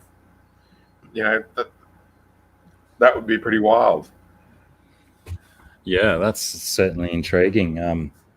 Potentially, other theories about where humans have come from. Maybe when the aliens came down and fiddled with our genes, maybe they went, oh, hang on, this having sex with lions doesn't seem right. Let's put a stop to that. So they put it in the gene code. Yeah, locked it down. Yeah, and polygamous, they're depicted on limestone in Egypt. That's what's so amazing is that, in Egypt, they've got these images.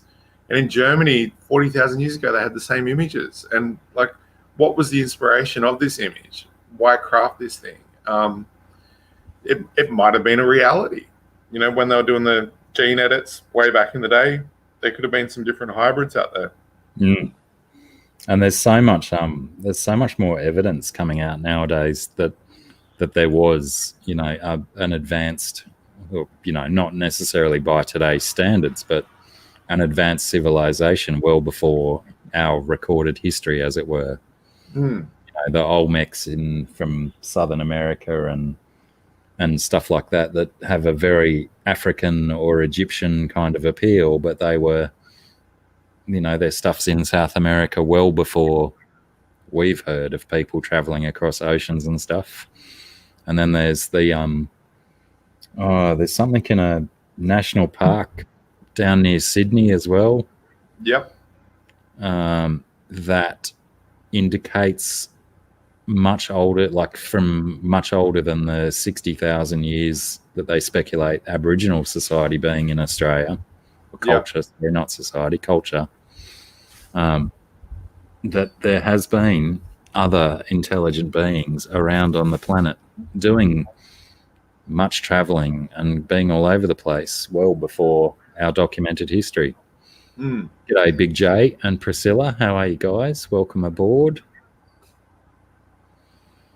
It's we may never find out who these people were and what they actually got up to, but fingers crossed one day we've got a little bit more closure on the ancient civilizations that have come before us. We're getting a fair bit closer. I think that the consensus with academia is the out of Africa theory has been thoroughly debunked as the total origin of the human species due to the discovery of the Neanderthal admixture. Because the Africans don't have any of the Neanderthal genes in them whatsoever. So it's pretty strange. It is a thorn in the theory side. I feel a bit rude saying it, but the whole out of Africa thing to make Africa special to the rest of the world is a bit of bunk. And genetically, they're the most racially isolated group on the planet, whereas every other group on the planet has quite a long history of mixing with other cultures. Yeah. So, and another one is that in Australia, we've got native sandalwood that's a small shrub out in the desert.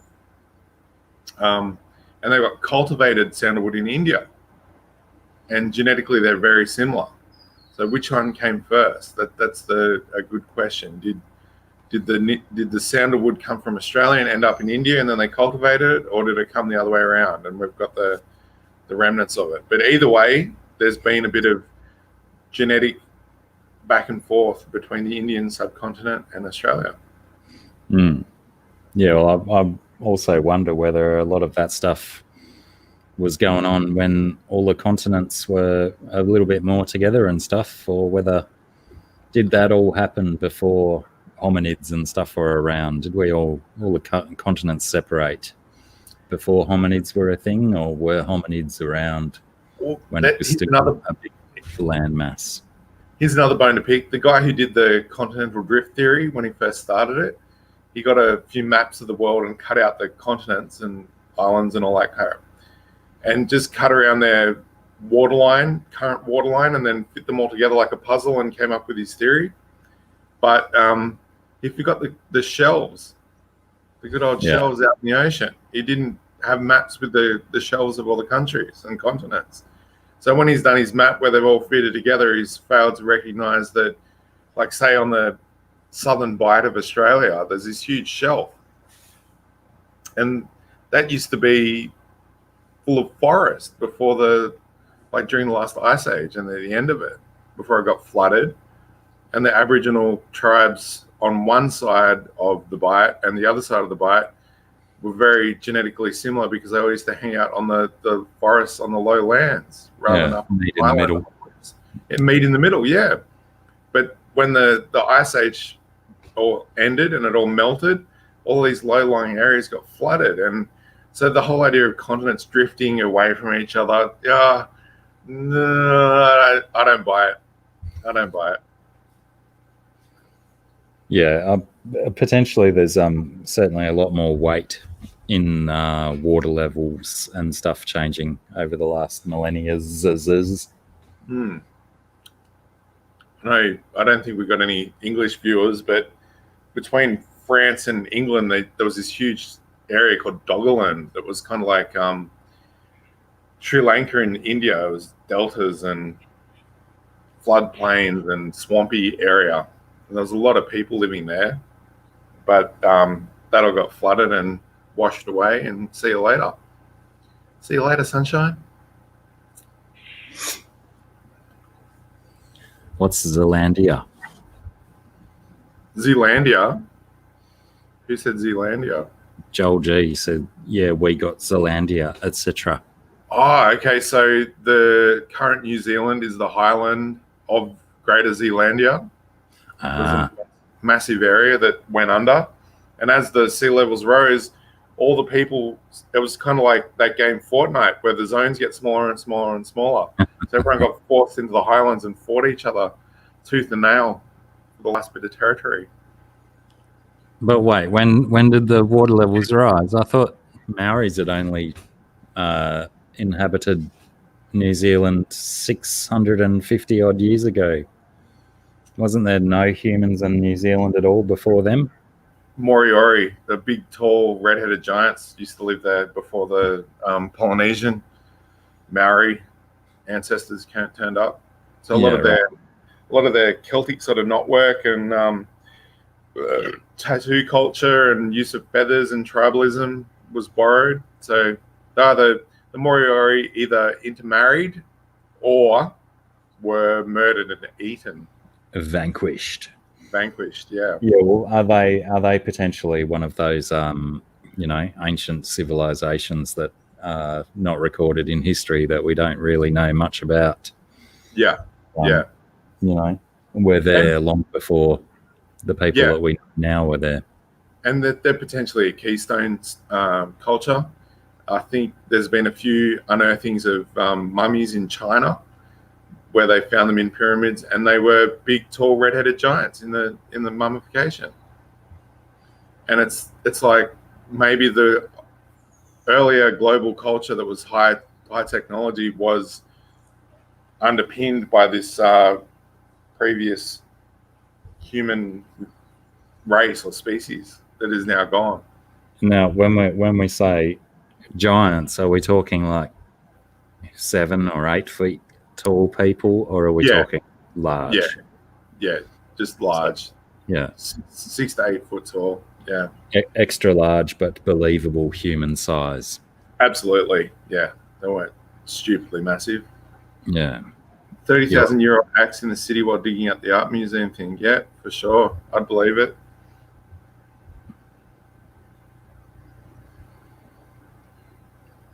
Zechariah Sitchin. Never heard of him, Pugamus. And I'll go and have a celebratory crocodile wrestle based on the fact that I've never heard of this Zechariah person. I think I've heard a bit about him, what he's written. So, Joel G, the Teeth War. What's the Teeth War? Yeah, Ginger Giants. My sister's a redhead. We went to Dreamworld when we were kids, and all the Chinese people were just like fucking losing their shit because they're seeing someone with red hair. I fucking couldn't get enough of it. They might be giants. Yeah, tooth and nail. Yeah.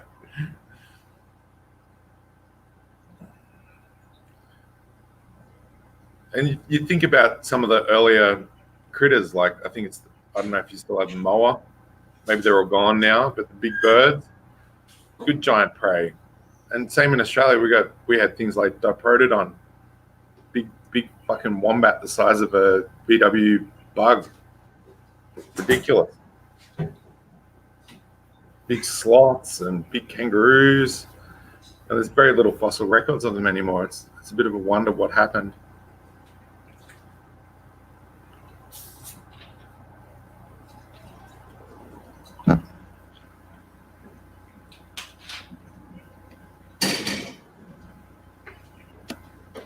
Weren't we supposed to have some like big carnivorous macropod as well?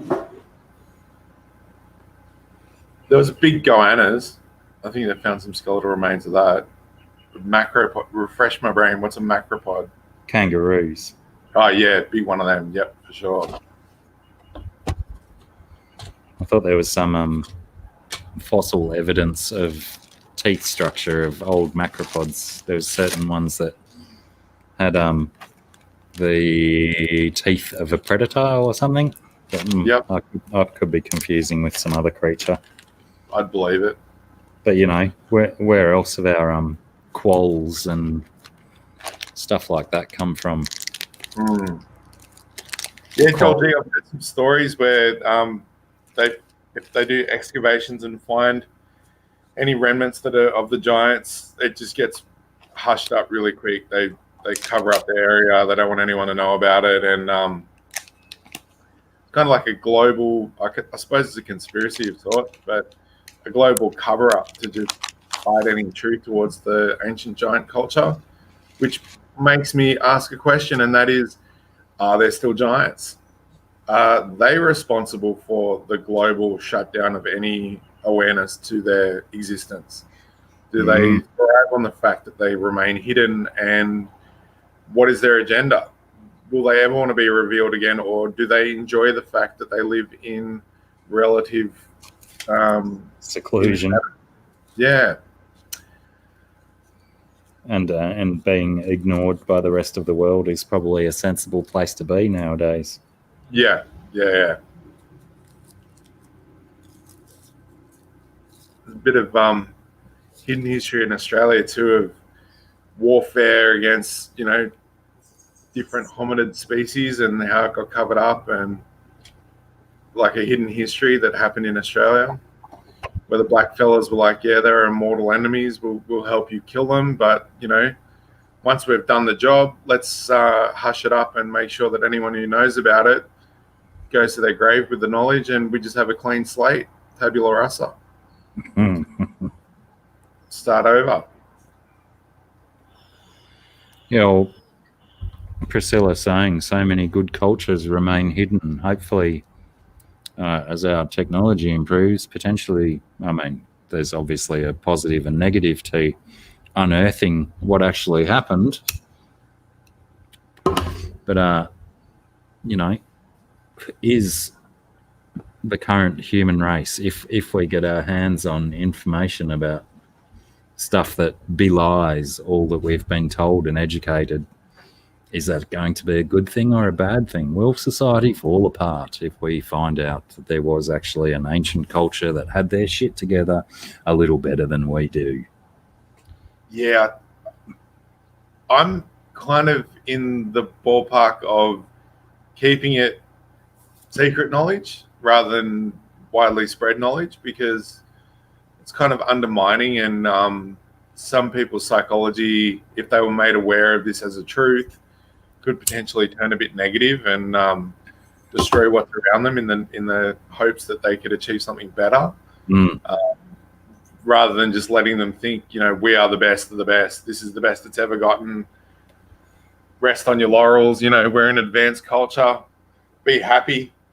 Let them be. Let them feel safe in their failed knowledge. Well, that wasn't the Priscilla saying about the tribe with pure blood. Was that the tribe that killed the dude the other day? Did you hear about that guy the other day that he's a Brazilian scientist or something, and he was approaching a previously untouched by modern humans tribe, and they shot him through the heart with an arrow? Yeah. I think like there's another group on an island somewhere. Out in the Indian Ocean. Yeah. Yeah. Don't get near them. They're fiercely hostile. They've still got their teeth and claws. Well, I think if I'd successfully lived on an island or in the forest for a long, long time, and many of my ancestors had, and then all of a sudden you get this random alien-looking creature, which just happens to be a white man coming at you, you'd probably want to kill it too. Oh, for sure. We're still evolving, Paddy. We are evolving, and it's called technology. I don't know if you guys encounter this in your communities, but here in Mullumbimby, we have people who are staunchly against 5G, and it's the next generation of mobile phone technology, and they don't want it. They think it's shit. It's going to kill them and all this crap, and I just think it's ridiculous, because the same whinge happened with 4G. Nothing bad happened. Someone told me that the 5G is just using the old UHF band off TVs. No one got hurt by TV being broadcast in that bandwidth. No, that was because no one was complaining that they went from 2 channels to 5 channels in a week. Yeah.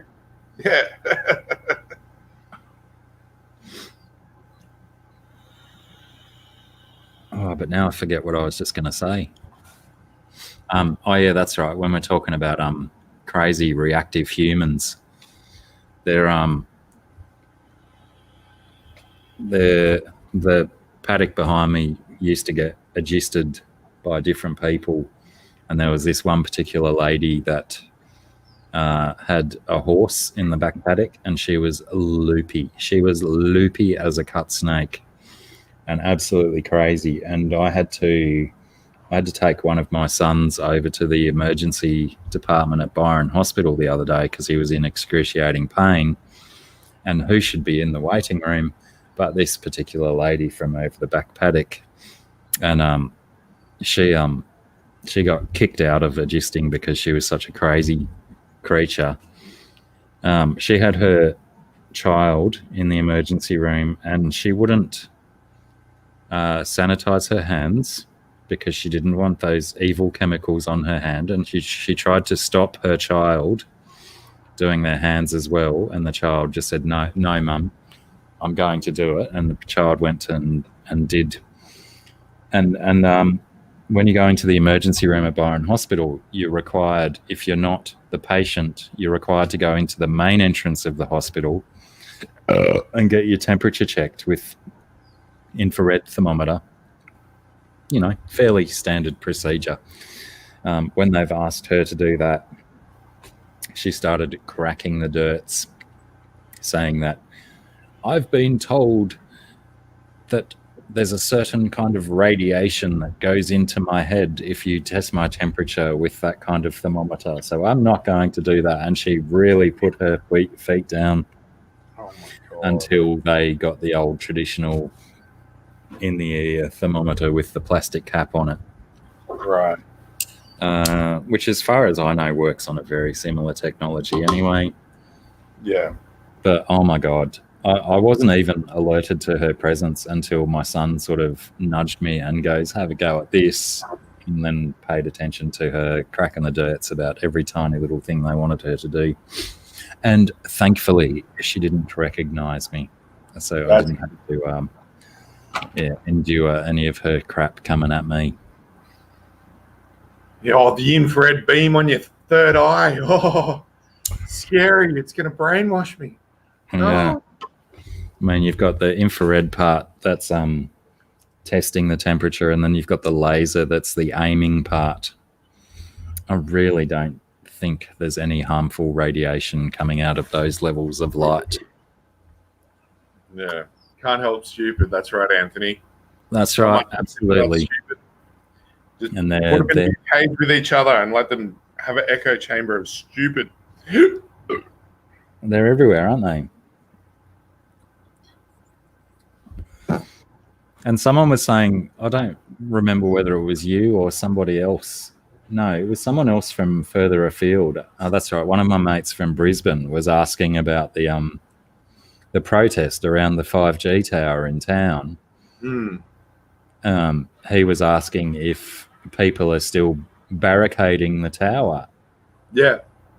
And were they? Yeah, they've got a 24-hour vigil.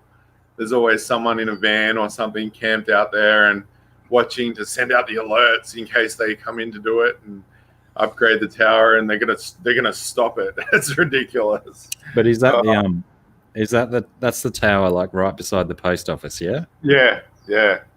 I mean, sure, I'm not there very frequently, but in the times that I've parked down the side there of the post office, I don't think I've ever seen anyone at that tower. Oh, they're always watching, apparently. Watching and waiting. Yeah, right. Doing the alarm bell. That's what my mate Paul was asking me if they're still there, and I just said, maybe they got too stoned and they forgot whose shift it was because I'd never seen anyone there. But yeah, like you say, if they just camped out in their van waiting surreptitiously, yeah, they might have been there. One dude, Avi, was at the protest, and a truck came along to take away a car that was parked illegally, and the cops said, "Nah, get rid of it." So they've come to tow the car away, and the tow truck was reversing. There's video of it, and you could hear the beep, beep, beep, and it's slowly reversing. And this guy's like trying to block it, and he's standing right in the way, and beep, beep, beep. The rear vision mirror on the side of the truck just taps his head, and he takes a huge soccer dive. The move, and everyone's freaking, "Oh, you ran over my friend!" And oh, man, fucking hilarious. Good acting skills. Sometimes it's hard to acknowledge being part of the human race, isn't it? Yeah. Yes, don't look into a laser pointer. No, not a good idea. And we use heaps of products that kill, beneficial bacteria to us. We use antibacterial toothpaste and stuff like that. We're killing good bacteria in our mouths, but, you've got to have your shiny, pearly whites. Yeah. I highly recommend getting on eBay and getting yourself a purple laser, a UV laser, because if you punch it into your aquarium water, you can see it go green depending on the amount of bacterial load that your water has. Like as in actually physically turning green before your very eyes. Well, yeah, the laser, the color reaction. Well, instead of being purple, as soon as it hits the water that's alive, you see it go bright green. I did it on a friend's bong. It was a bong smoker, and I just wanted to test the bacterial load of the water, and shone the UV laser in there, and fucking hell, the whole thing went green. I'm like, oh, damn. Just clean that motherfucker. There's And a PSA from the beast. Remember to my, regularly clean your bong water. yeah, clean your bong water. But I've got a Lodia, which is a water plant in my tank and or in my bowl, and it glows bright pink under the UV laser. It's quite cool. Interesting. Mm.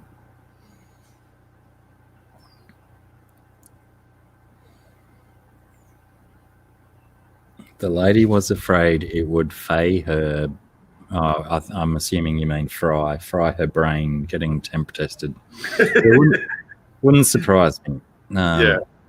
On the scale of 1 to absolutely loony, she certainly rates an 11.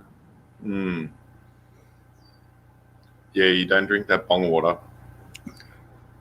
We used to pull our pocket change together to get a mutual friend when I was a teenager to drink the bong water. Quite hilarious. Oh. And sure enough, he'd get mega stoned. He'd keep it down like a champion. Yeah, well, that would be the hard bit. Exactly, David Ellsworth, and welcome aboard, and thank you for chiming in with a perfectly timed comment. Yes, there's not much going on inside that skull that's going to get cooked up. She drank the bong water. Yeah, I think she fell into a vat of it when she was little. Waste not, want not. Speaking of drugs, have we ever talked about the story of Jenkem? We might have, but not necessarily on here, I don't think. Yeah. Let's go again. All right. So some young guys came back from a trip from Africa to America with their family, and they were in high school, and they got asked, what was the strangest thing that you saw in Africa? And out of nowhere, one of the brothers has come up with this fandangled story about Jenkem. And his friends asked him, what is Jenkem? And jokingly, he said, well, you shit in a jar of water and you let it ferment, and you put a balloon over the water and wait for the fermented shit gas, and then you inhale it and you get high. And so this spread like an urban myth wildfire through the communities in America. And eventually, no one did it, of course. It was just a big joke. And the news picked up on it and spread it through syndicated news throughout the entirety of America, and small-time news articles of the new threat to our teenage members of our society, Jenkem. And sure enough, people did start to try it. And so it's been in the urban myth reality for quite a while. So debunked. Yeah, debunked. It's bullshit. But yeah, if anyone ever asks something silly, you can say that's Jenkem. Absolute Jenkem.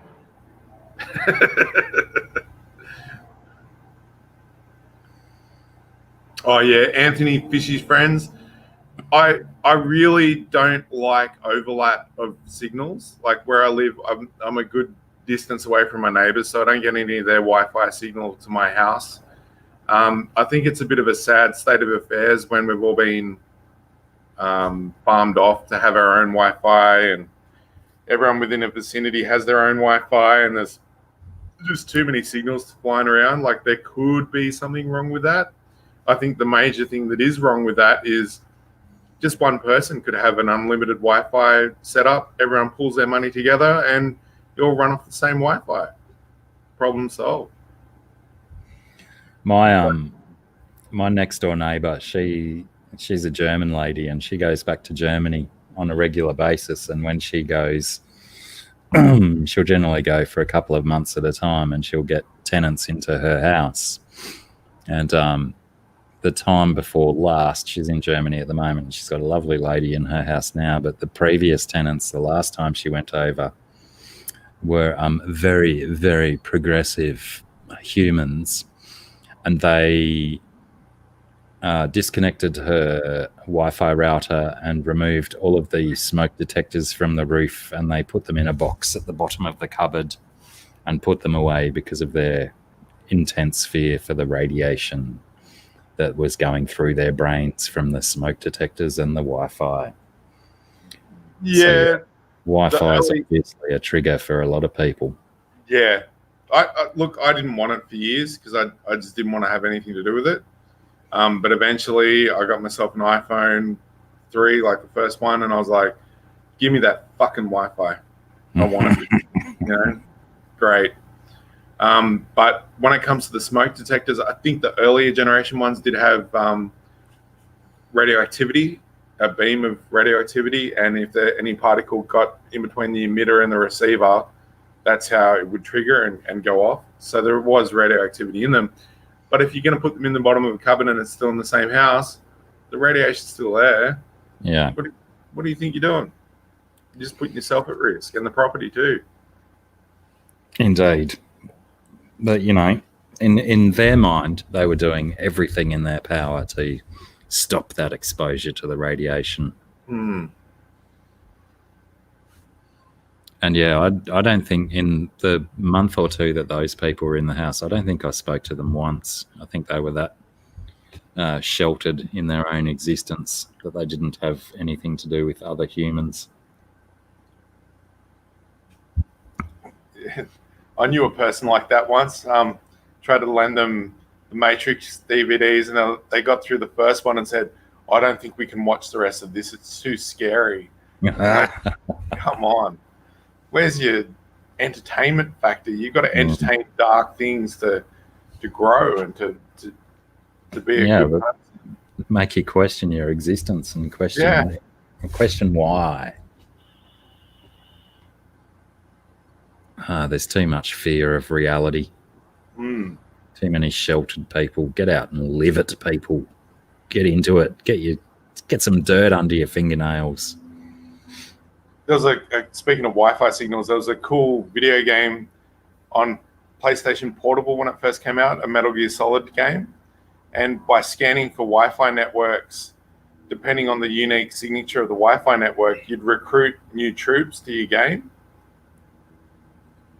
So there was an active component of going out around your streets in your town, scanning for Wi-Fi networks and getting unique soldiers and stuff that they'd emulate as Wi-Fi signals. And you didn't have to actually connect to the Wi-Fi signal. You just needed to scan it. And yeah, it was good fun. And I remember being in the car cruising through Sydney in the early days of Wi-Fi with my PSP while we're driving, me scanning for Wi-Fi networks and going, fuck, it's so many hits. This is great, connect to them randomly, because it didn't have a web browser in the thing. You had to use the built-in feature of a disk of Wipeout to connect to the internet to look at their web page, and through a little hack you could use that web page viewer to then access the internet. So that was my first Wi-Fi internet experience, was through the PSP. Quite fun. Potentially that's where Pokemon Go got its inspiration from. Yeah, maybe. Which is still going strong. Yeah, I found that really weird too. I actually heard some stuff about Pokemon Go not long ago that people were still out hunting Pokemons and stuff, and I was like, didn't that all die in the bum? No, still going. Quite intriguing, to say the least. Anyway, potentially I should call it quits about now, should we? Got anything else we need to talk about?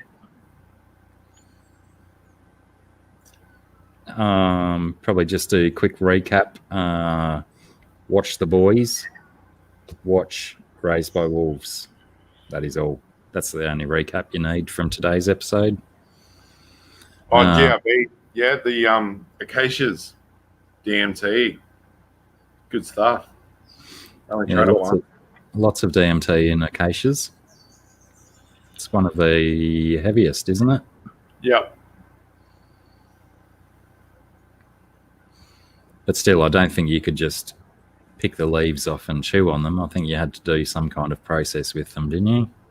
Well, my first exposure to the substance is I smelt it, and it brought back memories of being a kid out in the bush. And I've only ever tried it once, but I believe that out in the bush in Australia, if there's enough acacias around on a summer's day, the trees will release it, and that's part of the dream time.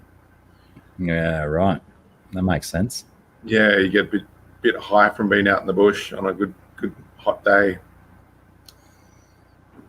Interesting. All right. Well, yes, now that we've touched on DMT as well, I think we've covered the gamut. Thanks, everyone, for hanging out. Thanks, Beast, for hanging out, start to finish. Good talking to everyone. Oh, nice one, GRB. There's that Peregrine Falcon stream link. I will be hitting that ASAP to have a look. Yeah, everyone who's hung out, 20 odd of you, 24. Not sure how many we got up to. I wasn't watching. I'm getting attacked by a march fly. Hey, teleported. Did you have one? Yeah, it's just chasing my head before. No, it's just a little blue one. Not even a march fly, but crikey, they've been have you noticed the explosion in their population the last couple of days? Oh, fuck yeah. Yeah. Crikey, they've been out in force. Make sure you crush them too. They come back to life after a good swat. Oh, I catch them and put them in this tank behind me. Oscar smashes them in no time. Lovely. He likes a good fly. Fly fishing. Yeah. All right, everyone. Thanks heaps. Appreciate you being here, hanging out, inputting, all of that good stuff. See everyone. Fingers crossed we'll be back next week for another dose of all this wafty nonsense. Thanks again. Take care. We'll see yous when we're looking at yous. Bye now. See ya.